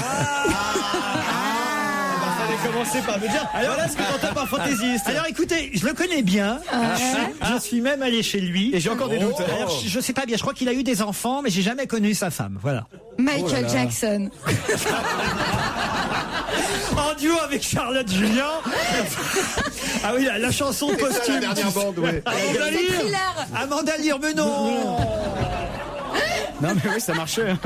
Mais non, quelqu'un qu'on aime bien, qui. Ah, moi j'aime bien Amanda Lear. Oui, moi aussi. Quelqu'un qui a fait des disques il y a longtemps. Michel Sardou. Non. Ça va pas recommencer. La semaine dernière. Quelqu'un qui fait de la télé, qui fait de la radio, et quelqu'un qui est là au téléphone. En plus, il vous écoute. Mais il a le droit de rien dire. Pas Jacques Martin. Non. Et il fait un duo avec Charles. Écoutez. On lui a pas dit en fait. Est-ce qu'il est blond? Est-ce qu'il est blond? Oh, je l'ai jamais connu avec des cheveux. Alors. C'est un indice, ça. On dit merci. C'est un chauve. Oui, évidemment. Complètement chauve. Eh oui. Bonne réponse de Pierre Bénichou. C'est un chauve. Cadeau Pierrot. Alors, qui peut bien reprendre? C'est pas Coff. Jean-Pierre Coff. Bonne réponse d'Elsa Fayer. Bonjour Jean-Pierre. Bonjour Laurent, bonjour à tous. Comment ça va les garçons? Il y a des filles aussi. Ah oui, bonjour les filles aussi. Ça va très bien Jean-Pierre, mais alors, pourquoi vous avez pris la place d'Alain Delon auprès de Charlotte Julien pour faire ce duo parole-parole? Et je me demande si Delon et moi n'avons pas le même âge, donc il était temps de reprendre la chanson. Et puis en plus, ça m'amuse énormément de travailler avec Charlotte Julien, que je trouve une femme très sympathique. Et puis on a le droit de s'amuser à faire des conneries. Regardez ce que vous faites vous tous les jours. C'est vrai Jean-Pierre, mais enfin, regardez même votre ami, enfin je sais pas si vous êtes ami, mais Olivier de Kersauzon n'a pas pu imaginer un seul instant que ce soit vous Jean-Pierre Coff. Pourtant il pense à vous tous les jours. Mais Olivier de Kersauzon, il doit avoir sûrement des perversions cachées comme moi, et nous nous en parlons pas quand nous nous voyons. Je regrette d'ailleurs de ne plus le voir et je lui fais mes amitiés et je voulais en profiter pour lui dire que j'avais passé un moment exquis avec son livre pendant tout l'été. Oh, c'est très gentil ça, Jean-Pierre. Mais parce que c'est vrai, j'ai trouvé son livre Ocean Song remarquable. Mais je pense que lui-même passera un moment exquis en écoutant le duo que vous formez désormais. La seule différence, c'est que lui, il peut se le mettre en boucle, alors que moi, le livre ne peut pas. Comment ça, se le mettre en boucle? Vous voulez il peut mettre le disque en boucle et l'écouter 10 fois de suite. Je croyais que vous vouliez qu'il porte les deux coffrets autour des oreilles en boucle. Je me disais. S'il veut, oui. Ça pourrait être pas mal. Je suis pas sûr que ça y a son genre de beauté. Vous allez monter sur scène avec Charlotte Julien pour. Bien sûr, on va faire le Palais des Congrès. C'est une bonne idée. Et j'espère que vous assurerez la promotion du spectacle. Ouais, puis au moins la petite Charlotte, elle est naturelle, il n'y a rien de refait. Ça vous pouvez être sûr. Elle est d'origine de bout en bout. Elle est bio, la petite Charlotte. Elle est propre, elle est bonne. Elle n'est pas fabriquée par des industriels. Ses parents, c'est des petits artisans qui sont grappés dessus. Ils ont fait une fleur de province. Salaud. C'est pas bien de se moquer. Je me moque pas du tout. Je me moque pas d'elle, mais je suis quand même très surpris. C'est un disque qu'on peut acheter chez Leader Price. Bienvenue si vous venez de nous rejoindre sur Europe 1. On retrouve tout de suite une nouvelle séquence d'On va se gêner, un moment de rire avec Christophe Lévesque, Christine Bravo, Olivier de Kersauzon, Stevie et bien évidemment le taulier, Monsieur Laurent Ruquier. Europe 1, on va se gêner. Attention, question si tu n'y réponds pas. Bah, t'es con. Oh, quoi que c'est pas si facile que ça, cette question, hein. Vous allez voir, vous allez mettre du temps, je suis sûr, avant de trouver la réponse. Je le sens, moi. Déjà, je sens que le temps arrive lourd, épais, glauque, brumeux. Il vient coller sur la table, nos langues assoiffées, quelque chose d'effrayant. Jamais on va trouver cette question. Les 7 et 8 novembre prochains se tiendra à Paris un salon, un nouveau salon. Ce sera la première fois qu'il y aura ce genre de salon. Oui. Et Dieu sait qu'il y en a eu des salons, hein. On nous en invente présentent tous les ans des nouveaux Le salons. salon de l'écologie. Non, Le salon de la grippe. Non, non. Le salon du salon. Le salon de l'eau. Non, non, non. C'est une matière, c'est quoi? Non, c'est pas une matière. Pour la première fois en France, les 7 et 8 novembre prochains, s'ouvrira le salon de la vulgarité. Non. C'est le genre de connerie De la charcuterie. Non. Ça intéresserait Bonaldi ou pas? Ça intéresserait pas spécialement Jérôme Donc Bonaldi. c'est pas un gadget ou mais il y en a bien déjà au minimum 2 autour de cette table que ça peut concerner. Le salon du vin, ça existe? Oui, au minimum 2. C'est Stevie et toi? Non, non, non, non. ça existe C'était déjà. pas orienté, hein? Ça existe déjà. Là, c'est tout nouveau. Jamais il y a eu ce genre de salon. Par exemple, ça peut concerner Christophe Alévèque, ça peut concerner Christine Bravo. Je ne connais pas. Le salon du rasage. Nous aurions donc le salon du rasage. Le salon de la barbe. Du divorce. Le salon de la rupture. Bonne réponse de Christine Bravo. Pour la première fois en France. T'as l'adresse? Pour la première fois en France se tiendra le salon du divorce, de la séparation et du veuvage. C'est mieux. C'est moins chiant, ça, c'est mieux. Ah ouais, moi je suis d'accord. Si t'as choisi, j'aurais pris ça. Moi aussi. Alors moi aussi, sans hésiter. C'est horrible. Table. Et le principe, c'est quoi? On y va avec, on y va avec sa gonzesse, Avec on sa se sépare maîtresse. là-bas, non? Ouais. Il y a un DVD qui coûte 40 €. Comment transformer votre divorce en veuvage? Et ça les vaut bien. Parce que c'est quand même la meilleure option, je veux dire. Il y aura des tables rondes, emmerder, oui. il y aura des rencontres avec des Il y a notaires. des broyeurs. Des ventes de couteaux, Des de scies à poisons en métaux. tout genre. Il y a des psychologues qui seront là Des tronçonneuses. pour vous aider à affronter cette Ça va rupture. être vachement un psychologue. C'est pas les psychologues qu'il nous faut, c'est des tueurs. Ouais. Ah, mais voilà, je sens bien par exemple que vous êtes un peu désœuvré en ce moment, mon petit Christophe. Vous auriez besoin de rencontrer. M'étonne, j'ai que ça à foutre. Voilà, Il y a une boîte qui s'appelle Flingue Pétasse, il s'occupe de ça tout de suite.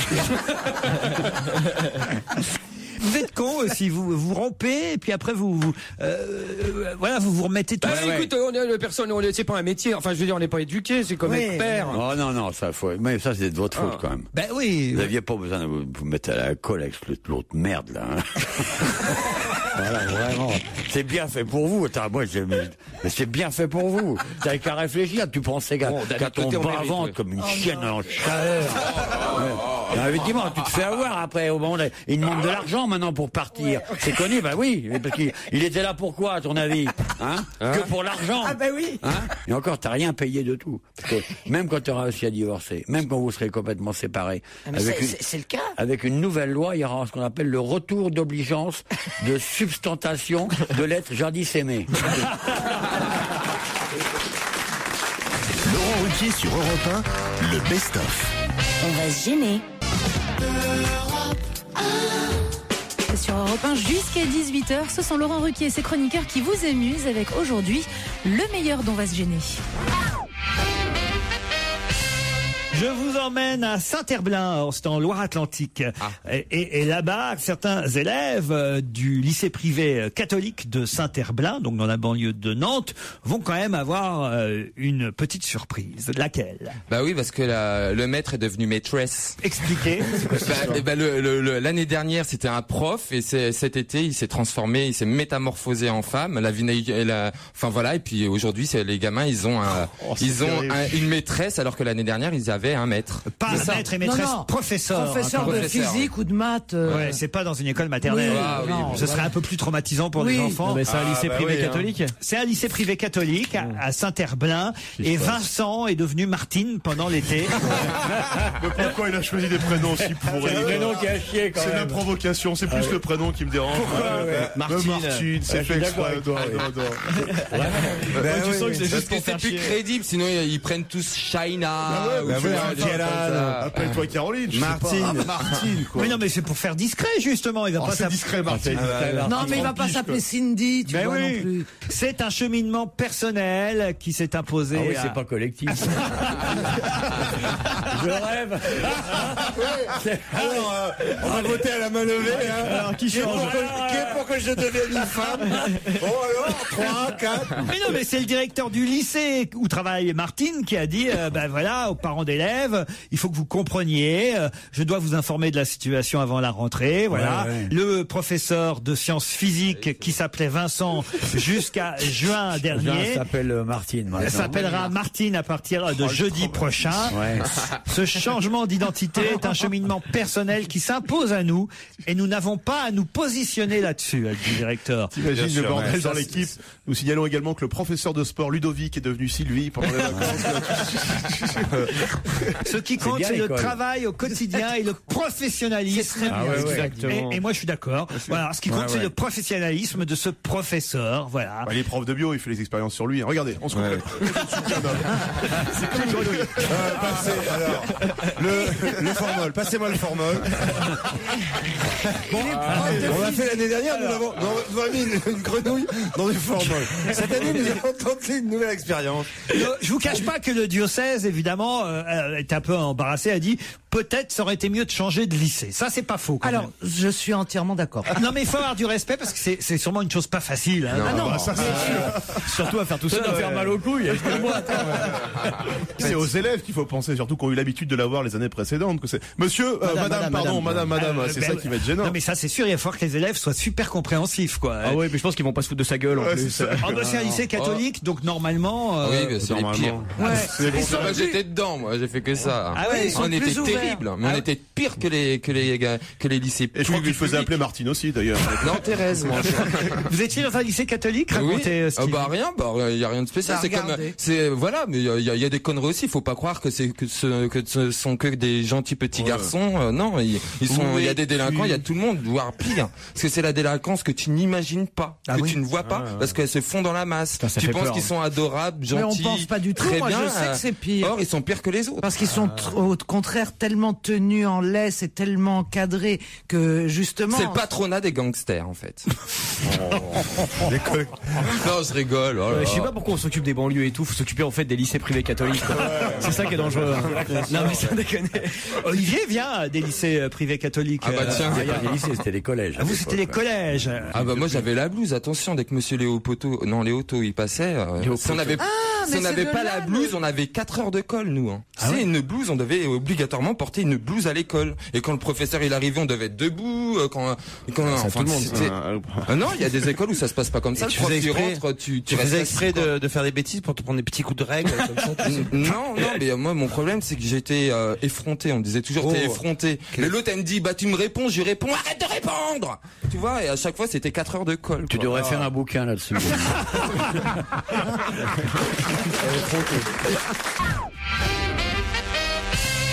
Il en reste 1 million en France, c'est assez étonnant. 1 million utilisé dans l'Hexagone. Jérôme, je sens. Utilisé? Oui, utilisé. 1 million de manifestants? Non.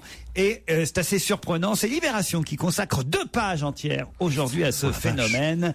1 million sont encore utilisés en France alors que pourquoi vraiment encore des prostituées encore parce qu'on ne l'imaginait pas qu'il y en avait autant. Bah c'est mal donc. Non, c'est pas mal du tout. C'est vivant?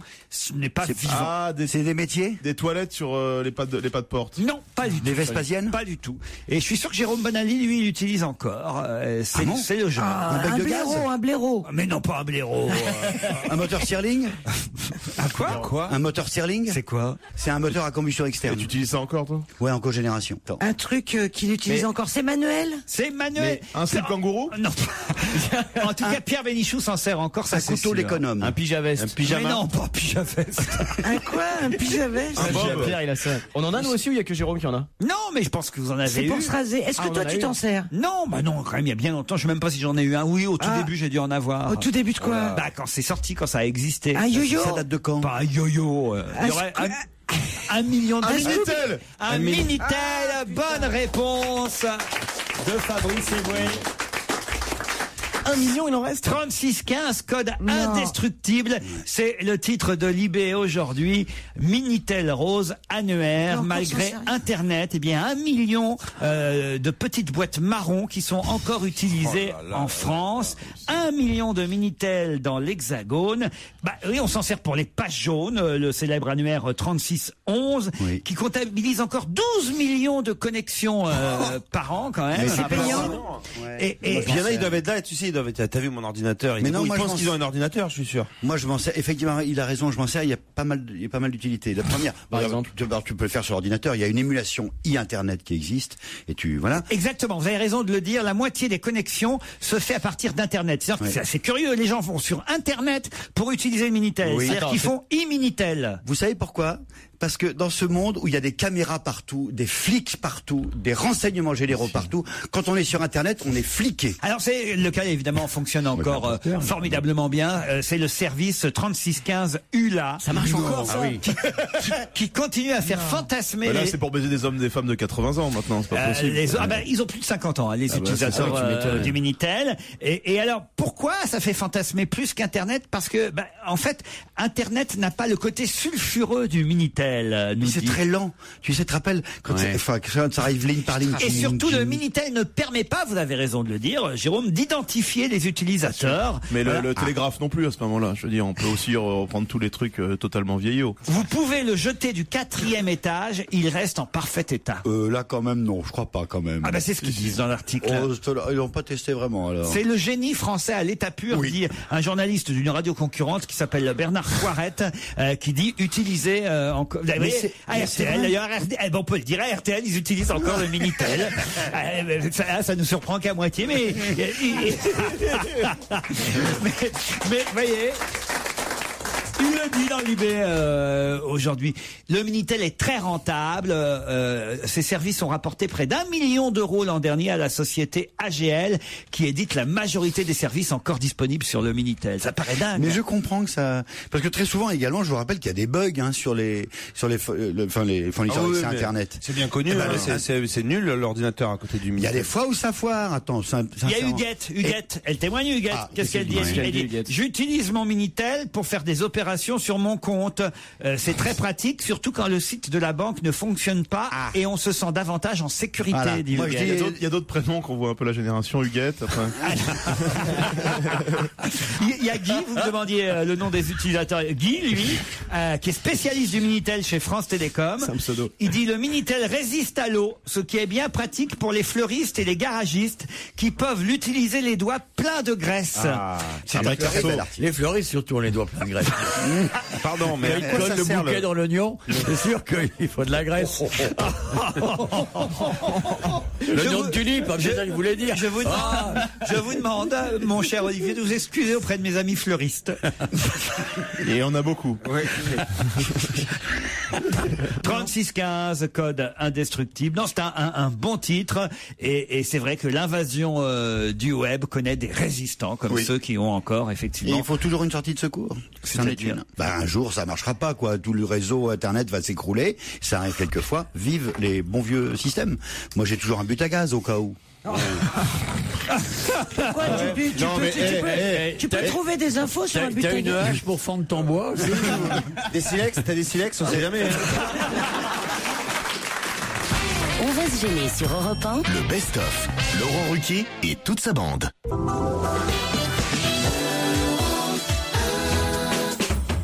Merci d'être à l'écoute d'Europe 1 et aujourd'hui 11 novembre oblige Laurent Ruquier et sa bande nous ont laissé les meilleurs moments d'On va se gêner, mais vous pouvez venir assister en semaine à l'émission, vous inscrivant au 3921 ou sur le www.europe1.fr. Tout de suite donc un nouvel extrait. Louis a repris, lui, l'entreprise de son arrière-grand-père, le fondateur de cette entreprise qui existe depuis 1921. C'est le journal La Croix qui consacre un article entier à cette invention apparue dans l'entre-deux-guerres et qui porte le nom de Louis et le nom du grand-père, arrière-grand-père de Louis. Quelle est cette invention apparue en 1921 qui existe encore aujourd'hui, qui se vend certes un peu moins, mais dont l'arrière-petit-fils du fondateur continue finalement à faire profit aujourd'hui. C'est comestible? C'est pas comestible. Donc l'invention porte les 2 noms de famille. Louis ou les 2 X, prénoms. Louis machin. Alors, l'invention porte le nom de famille avec un E au bout. Ils ont juste ajouté un Louis Lumière. Non, non, non. Est-ce que c'est quelque chose que nous avons sur nous, par exemple, aujourd'hui? Alors, écoutez, elle est maline. Vous peut-être. Oh là là. La baleine. Alors, je vous emmerde. Le soutien-gorge. La baleine de Si c'est les soutien-gorge. inventeurs du god ceinture, ça la fout mal. Hein. Michel, Vous êtes des grands C'est malades. quoi le god ceinture?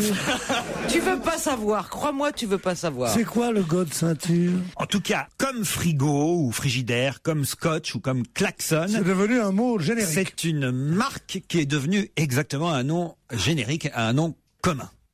C'est-à-dire qu'on ne connaît pas d'autre marque que celle-là pour cet objet-là, ce petit objet. Le Louis quelque chose. Non, Bah non. Louis c'est le prénom de la famille. C'est pas le Kleenex, il n'y a pas de E. Louis XVI.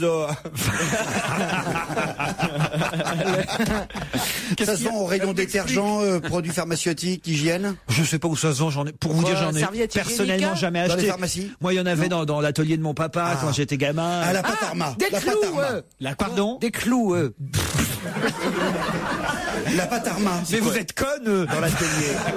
Dans l'atelier de votre père. Oui, il y en a. C'est pour se laver les mains, c'est la pâte Arma. Quand il part sur son bateau, Monsieur de Kersauzon a forcément, ça lui a peut-être été utile. Ah, je sais ce que c'est.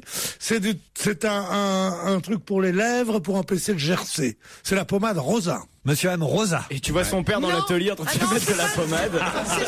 C'est du GAFA. Je sais. Oui. C'est monsieur et madame Vaselin. Ils ont inventé la vaseline. Ben, vous êtes pas loin parce que ça sonne un peu pareil. La glycérine. Ah non, La non, non. glycérine. Ça se termine en in. La botte de Mais Florine. enfin, mon père avait pas de la vaseline dans son atelier. Ça, tu sais pas, hein. Non, je sais pas, oui. Attends. Je vous prie de ne pas insulter la mémoire de mon papa. L'huile de vaseline, ça sert pour les armes de chasse. Oh là là, vraiment. T'es pas romantique, Le toi. mec, il a l'habitude de trouver une excuse, tu sais. Mais non, chérie, c'est pour mon fusil de chasse. Attends, j'ai toujours un peu de vaseline sur moi, on sait jamais, quoi. Attendez, mais c'est... Je peux vous donner la couleur, c'est orange et noir. Orange et noir. Ouais, orange et noir. Ah, t'as un petit chapeau, là. C'est adhésif. Alors effectivement, c'est adhésif. C'est orange et noir et c'est adhésif. La pâte à fixe. Quelqu'un l'a déjà dit, non. C'est la rustine. La rustine, bonne réponse de Pierre Bénichou. C'est monsieur Rustin. C'est monsieur Louis Rustin, l'arrière-petit-fils du fondateur qui s'appelait déjà Louis Rustin, qui a inventé donc la rustine. En 1921, il déposait les brevets, ces petites pastilles autocollantes qui servaient évidemment à boucher le trou d'un pneu. Sur les Mais bateaux, c'était on pas en a autocollant. beaucoup. On en a beaucoup pour les usures de poupées gonflables. Pour les... Il faut comme C'est-à-dire, vous avez combien de pneus à votre bateau? Ah oui, non, ça m'a l'air d'une clairvoyance. J'aime bien la finesse de vos analyses. Ça nous a complètement induit en erreur, c'est dégueulasse. Bah, si vous avez quand même bien une ou deux rustines sur votre bateau. Ah oui, non, mais si. Emmenez tous des rustines pour réparer les dégâts de votre pine, c'est ça vous voulez dire? Mais non, mais c'est un petit truc toujours utile. Une rustine, ça peut servir. J'en avais jamais vu. Surtout sur des bateaux en carbone. Hein, c'est Oui, bien sûr. La rustine est indispensable. Pareil d'ailleurs pour les centrales nucléaires. Il n'y a pas de centrale nucléaire sans une rustine au cas où. Mais il n'y a pas un hélicoptère armé qui n'est pas une rustine. On aurait évité Tchernobyl avec une rustine, hein, c'est sûr. Ah oui. Non, mais il faut toujours. Non, mais vous avez raison. Cette clairvoyance, cette intelligence, d'être le guide intellectuel. Ah du oui, peuple. et je Merci, pourrais- ça fait plaisir. J'aimerais bien savoir pourquoi j'aurais été susceptible d'en avoir. Ah bah vous aussi. Ah bah oui, c'est normal. Bah oui, non, mais ça, nous, on a tous compris, Ouais. quoi. On a tout Pourquoi fait. elle en aurait, je demande. Eh ben pourquoi il en Pourquoi aurait une femme pas a une rustine? Bah parce que elle a été rechapée déjà, je sais pas combien de fois. Parce que Laurent confond la valve et la vulve, à mon avis, c'est pour ça. Oh non, écoutez Michel. Écoutez, nous sommes encore à peine de vacances scolaires. On sait que t'es petit, t'es con, t'es méchant, t'es vulgaire, mais là tu vas trop loin. On va se gêner sur Europe Le best-of. On va se gêner. Le best-of continue sur Europe 1 avec Laurent Ruquier, bien sûr, et présent ce jour-là autour de lui, Olivier de Kersauzon, Pierre Bénichou, Claude Sarraute et Titoff. Et vous savez qu'il y avait des élections au Gabon ce week-end. Et ma question, c'est où Ali Bongo a-t-il voté au Gabon? Oh, Comment ça, où? Quoi? Atababoubou. Qu'est-ce que c'est? Qu'est-ce qu'elle raconte? C'est son village. Mais non, justement, vous pouvez. Non, je vous demande pas la carte entière et tous les noms de villes du Gabon. C'est pourtant la seule qui peut dans cette maison qui peut citer toutes les villes du Gabon. Vas-y, chérie. Non, mais déjà, vous auriez pu me dire le nom de la capitale, peut-être. Je vous demande où. Freetown. Mais non, mais enfin, le nom de la capitale du Gabon, quand même. Gabon. Non. Comment ça peut? Tu sais ça, Olivier? Bien sûr. Tout le monde sait que c'est Jakarta. Ah bah alors là, si évidemment, alors autour de cette table, moi, je pensais qu'il y avait un grand voyage. Libreville. Ah, c'est pour ça que j'ai dit Freetown. Alors là, mais c'est pas. Si tu causes l'anglais. Ouais. Il a raison. Il se trouve de toute façon, Pierre. Yes. Il se trouve que de toute façon, c'est ni Libreville ni Freetown parce qu'il n'a. Neither one, neither the other. Parce qu'il n'a pas voté à Libreville. Ma question reste donc valable. C'est ce que j'ai dit, Si je vous pose la question, c'est parce que c'est trouvable, évidemment, où il a voté. Ali Bongo. Donc c'était pas au Gabon, il était ailleurs. Si, c'est au Gabon, c'est une ville du Gabon. Qui a le nom d'une ville qu'on connaît bien. Il s'appelle Obama. Non, mais si je vous pose la question, réfléchissez bien, c'est parce que le nom est trouvable. À Gabon City, Bongo City. Donc Bongoville. Bongoville, bonne réponse de Jérémy Michalak. Bongoville, c'est en Normandie, c'est près entre Flamanville, Herqueville, Beuzeville, Enfilville. Ça n'a jamais été C'est Bongoville. Ça n'a jamais été. C'est au sud-est du Gabon, Bongoville. Ils ont même une ville à leur nom, la famille Bongo. Génial. C'est normal. Nom d'Ineuilly. Mais c'est génial quand même. De Gaulle, il avait un pays à son nom. Ouais. C'est vrai, remarquez. En tout cas, on l'a surnommé longtemps Monsieur Fils, puisque c'est le fils du père. Et par rapport aux villes et le tourisme, les gays vont dans quelle ville? Il n'y a pas de thé à la fin, tout va bien. Monsieur Père, c'est Sifredi. Non mais en tout cas, Bongoville est une ville qui existe au Gabon et c'est là où Ali. Une très belle ville. Ah oui, vous connaissez? Oui, bien sûr. Oui. Avec des trottoirs. Puis une place centrale, il y a une beauté. Il y a des magasins aussi, monsieur. Là-bas, c'est des shops. Cette place-là, on parle légèrement quand on parle de commerce en Afrique, c'est les shops. Hein. C'est très beau, Bongoville. En tout cas, la périphérie, le périphérique de Bongoville est ravissant. Et en côte, il y a une charcuterie qui fait en même temps entraînement de cosmonautes et danseur mondain au centre de Bongoville, qui est d'une beauté extraordinaire. Ça c'est du génie quand même. Mais vous n'êtes jamais allé à Bongoville. Je suis allé avec. C'est même la dernière fois. Je me souviens ce trottoir de Bongoville où mon père m'a dit écoute, je te quitte. Alors non, là vous dites, vous savez, je vais vous péter la gueule. C'est la 3e fois que je vous le dis, mais la 4e fois que je le fais. Apportez-moi des preuves que vous êtes allé à Bongoville. Écoutez, si mon père était là, mais comme on s'est quitté là, donc il peut pas témoigner. Mais si mon père était là, on était sur le trottoir de Bongoville, il m'a dit écoute, on se quitte, je ne veux plus jamais que tu me suives. Je suis ému en même temps de ce que vous me racontez. Et vous savez, quand on entend la voix de son père dans les échos de ces murs blanchis, et qu'il y a le ciel d'Afrique qui est silencieux dans la nuit, et que vous savez que quelqu'un va vous abandonner pour toujours, et vous êtes là dans votre ridicule petit berceau sans roulette. Et même pas étanche comme Moïse. Et qu'il faut vous démerder, c'est quelque chose. C'est Bongoville. Moi, j'ai vécu à Bongoville vachement dur. Non, je pensais pas, pardon, je voulais pas, évidemment. Non, mais vous savez. Je voulais pas remuer des souvenirs difficiles. C'est facile de faire du chagrin à autrui lorsqu'on est un peu égoïste comme vous, narcissique et tout. Mais moi, j'ai l'air brutal, mais. Je vous prie d'accepter mes excuses. Oui, un petit peu d'argent aussi.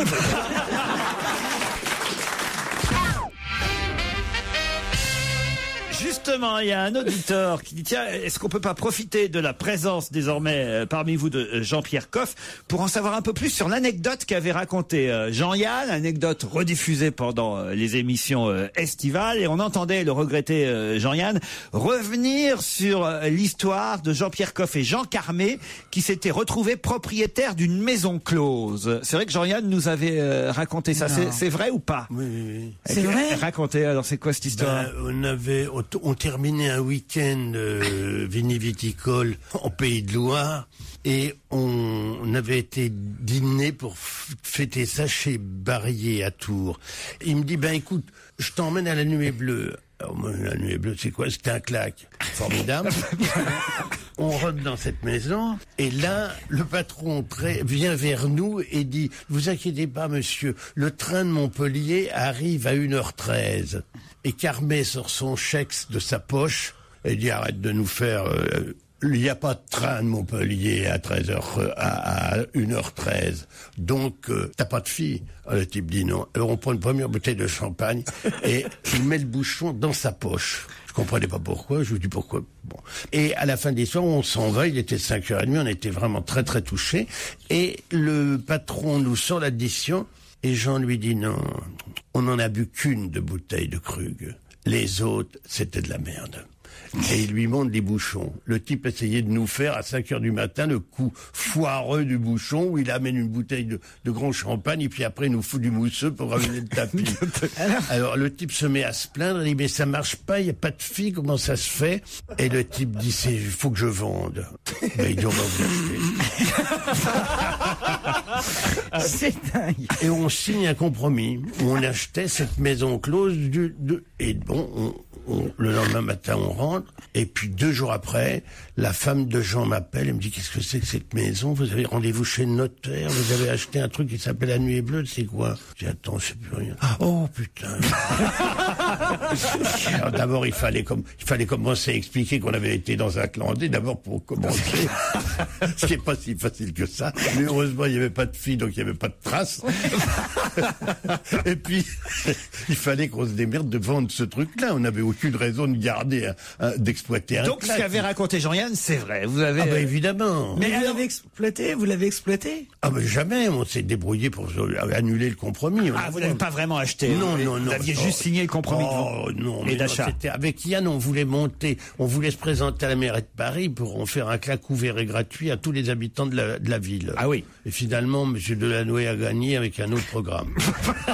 Moi, je note surtout, Jean-Pierre, que vous ne dites jamais ivre-mort ou bourré, vous dites avancé ou touché. Vous savez, c'était de grands mots de gens. C'était une cuite, ça se drive. Et Carmet ne pouvait boire beaucoup, mais il n'était jamais ivre. Je n'ai jamais vu ivre, sauf une fois, où il était tombé, on pouvait plus le relever, il était tombé dans une suite du Sofitel d'Orléans, il tournait canicule avec Yves Boisset, et j'avais pas pu le monter sur le lit, tellement il était là vraiment très touché, et le lendemain matin, la maquilleuse vient frapper à la porte, et il se réveille, il regarde, il dit merde, regarde ce que j'ai. Il avait le S du Sofitel de la Moquette imprimé sur sa joue. C'est classe, il aurait pu avoir Formule 1 sur le front. Il dit à la maquilleuse, va me chercher un fer à repasser. Il voulait se repasser la joue. Et vous l'avez acheté le Sofitel aussi, non? Alors c'était une belle affaire acheter les Sofitel, Jean-Pierre. Ça aurait été une belle affaire. C'est vrai, si les gros os arrivent de Montpellier, le mec a rien compris de ça.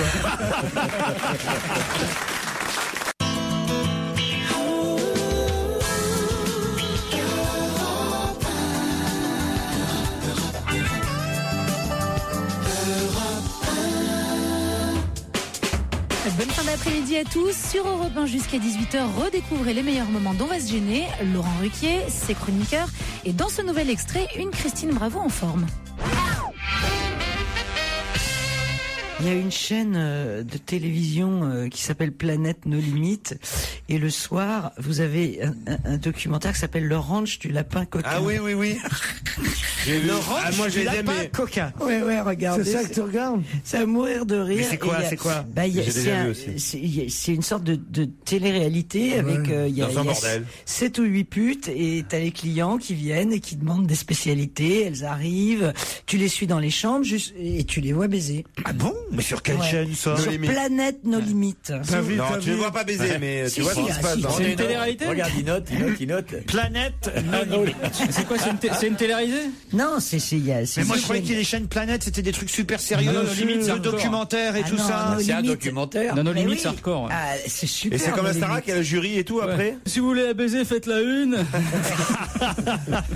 Non mais j'en reviens pas de ce mais que il y a des trucs en de France, dingue. on capte Oui, ça en mais France. évidemment, t'es abonné au bouquet. Pas sur le Minitel. Canal Satellite, si, c'est sur le bouquet. Satellite, mais est-ce que tu as un code à faire? Mais non, pas le du code tout. parental. Non. C'est pas possible qu'il y ait des mais images. Mais je te le dis, enfin. Non, mais tu me le dis. Pierre, un code parental, ne me dites pas qu'il y a vos parents qui vous interdisent de regarder. C'est comme ça que ça s'appelle.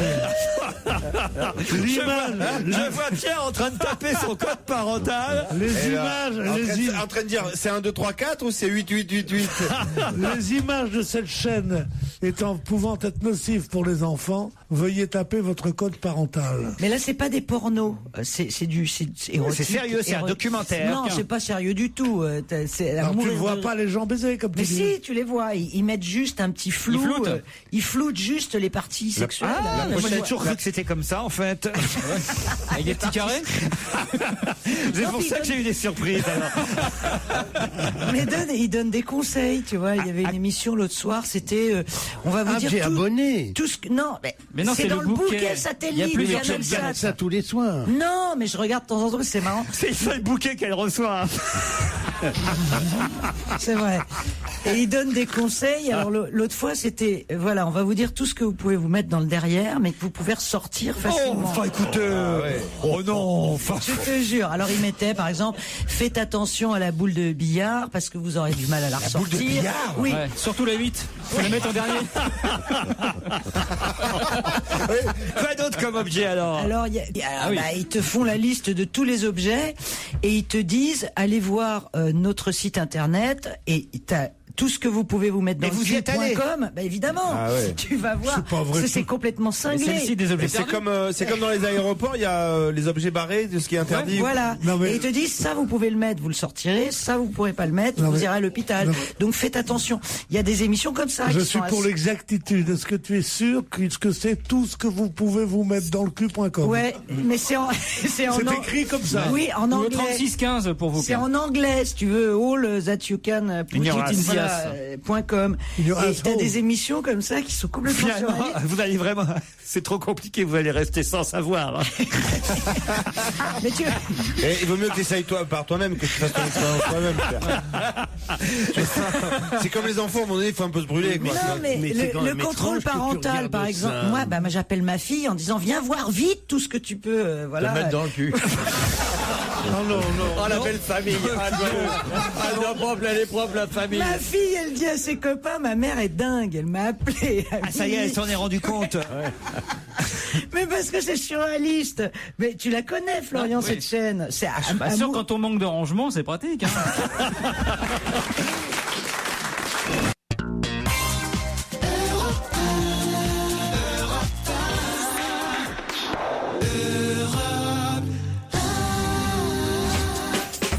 Et pour la dernière fois de l'après-midi sur Europe 1, on retrouve Laurent Ruquier. Et dans cette nouvelle séquence, Christophe Alévèque, Olivier de Kersauzon, Christine Bravo, Jérémy Michalak et Stevie, c'est bien entendu le best-of qu'on va se gêner. Europe 1, on va se gêner. C'est l'heure de la question fille. Joujou a enfin une excuse pour se maquiller. Je voudrais dans un instant avoir au téléphone un garçon qui s'appelle Sébastien Knight, j'imagine que c'est son pseudo, et il se trouve qu'actuellement il vend des DVD à 40 € qu'on s'arrache sur Internet. Mais pourquoi s'arrache-t-on ces DVD à 40 €? C'est hors de prix. C'est le pirate de Vierzon, ça y est, ils l'ont chopé? Non, c'est pas le pirate de Vierzon qui copie des films américains. Non, ça n'a rien à voir. C'est pas des copies. Non.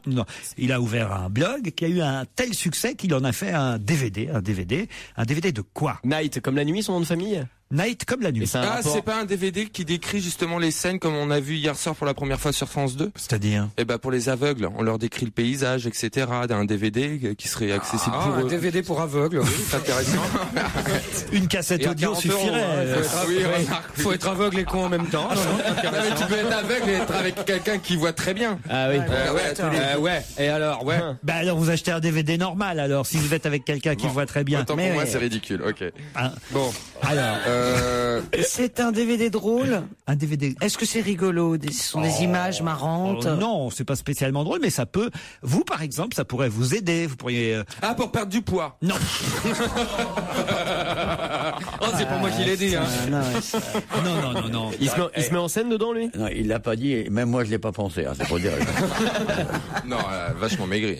Est-ce que ça va voir? Il y a des people dedans. Il y a un peu. Des people? Non, il y a pas des people. C'est un film. C'était pas tout à fait un film. C'est un DVD on va dire, de conseils. Et il se met en scène dedans. C'est lui qui lui donne ses conseils. Oui. Comment le savoir-vivre? Pas le savoir-vivre. Parce qu'il est spécialiste de quelque chose. Oui, tout à fait. C'est le roi. De la nuit. Merlin? Non. De l'arnaque? Non. Non. C'est le roi des cons? Non. C'est le roi de la débrouille? Non. Ça c'est des conseils sexuels? Ouais. Pas sexuels, c'est conseils de drague? De drague. Ah ouais. Des conseils de drague et de séduction. Bonne réponse de Jérémy Michalak. Bonjour Sébastien Knight. Bonjour. Vous êtes coach en séduction. Effectivement. Voilà. Il y a sa photo? Oui, il y a sa photo. Tenez, voilà, c'est lui là. Il est en train de parler à 3 filles qui sont autour d'une table dans un bar, car vous abordez n'importe qui dans un bar et ça marche à tous les coups. Alors, pas forcément n'importe qui, de préférence. Moi, je vais choisir les filles qui m'intéressent. Voilà. Les filles en ont marre des approches bateaux. Ouais. Et il fallait quelque chose de nouveau. Il faut enseigner aux hommes à séduire mieux. Alors, par exemple, Christine est là. Elle est en train de prendre un café en terrasse du Flore à Saint-Germain-des-Prés, où c'est son quartier. Et là, vous arrivez. Qu'est-ce que vous lui dites? Automatiquement, je vais arriver avec une conversation qui soit liée à ce qui est en train de se passer en ce moment même. C'est-à-dire quelque chose qui soit léger, qui soit pas prescripté. Par exemple, là, on n'est pas à la terrasse d'un café, mais par exemple, j'arriverai en commentant le fait que le serveur vient de se ramasser avec tous ses verres et tout fait tomber par terre, en commentant le fait qu'il y a un bordel pas possible parce que le DJ est incapable de passer un seul disque à la fois. Il faut qu'il y ait une catastrophe, quoi. Mais ça, c'est la première étape. En gros, c'est créer le contact en trouvant un faux prétexte. Mais alors, la deuxième phase, c'est quoi? La deuxième phase, c'est faire en sorte qu'elle s'amuse, c'est être fun, c'est la taquiner. Donc pas la prendre au sérieux. Ça, c'est un gros problème qu'ont la plupart des mecs qui font que ça devienne des dragueurs relous parce que ils sont en train de lui faire sortir tout son état civil. Tu viens d'où? Comment tu t'appelles? Qu'est-ce que tu fais? Ah, et c'est bien, et c'est payé combien? Ça, c'est le genre de choses qui, évidemment, ramènent pas grand-chose comme intérêt dans une conversation. Ouais, moi, tu me parles, je te dis, va te faire foutre tout de suite. Hein. Non. Il y a un mec qui sociable, toi, déjà. J'aurais espéré avoir un ou deux conseils pratiques, concrets que vous nous donneriez sur cette antenne et qui nous donneraient au moins l'envie d'acheter votre DVD 40 € quand même. Ah, le DVD 40 €, c'est un peu spécial. Il y a un DVD gratuit maintenant qui est beaucoup plus intéressant, j'imagine, qu'on peut retrouver sur le site TV toujours, qui a des caméras cachées justement où on voit comment moi et un de mes acolytes coach nous abordons justement des filles dans la rue. Et l'amour là-dedans, hein? Et le mariage religieux et tout ça. Mais vous piétinez les vraies valeurs. Et figurez-vous justement que j'ai marié quelqu'un que j'ai coaché au bout d'un moment. Je l'ai marié l'année dernière. J'ai été son témoin. Et c'était effectivement un moment très très important puisque justement c'est plus intéressant pour moi de marier quelqu'un, c'est-à-dire qui trouve une femme. Formidable. On voit que t'as jamais été marié. Ouais. On voit que t'as jamais supporté la même plus d'une semaine de suite. Hein. Exactement. C'est des coachs en mariage qu'il nous faudrait, tu vois, et en divorce aussi. Connard, va. Sébastien Knight, on vous remercie. Se taper la même pendant une semaine, c'est comme pas changer de chemise pendant un mois. Hein. Et voilà, on va se gêner, c'est fini pour aujourd'hui, mais Laurent Ruquier et sa bande seront là demain, même heure, 15h30, 18h, même endroit, sur Europe 1, bien entendu. EasyJet a 15 ans, prenez part à la fête. 1,7 million de sièges à partir de 20,49 € pour toute réservation avant le 10 novembre minuit. Tous les détails sur easyjet.com.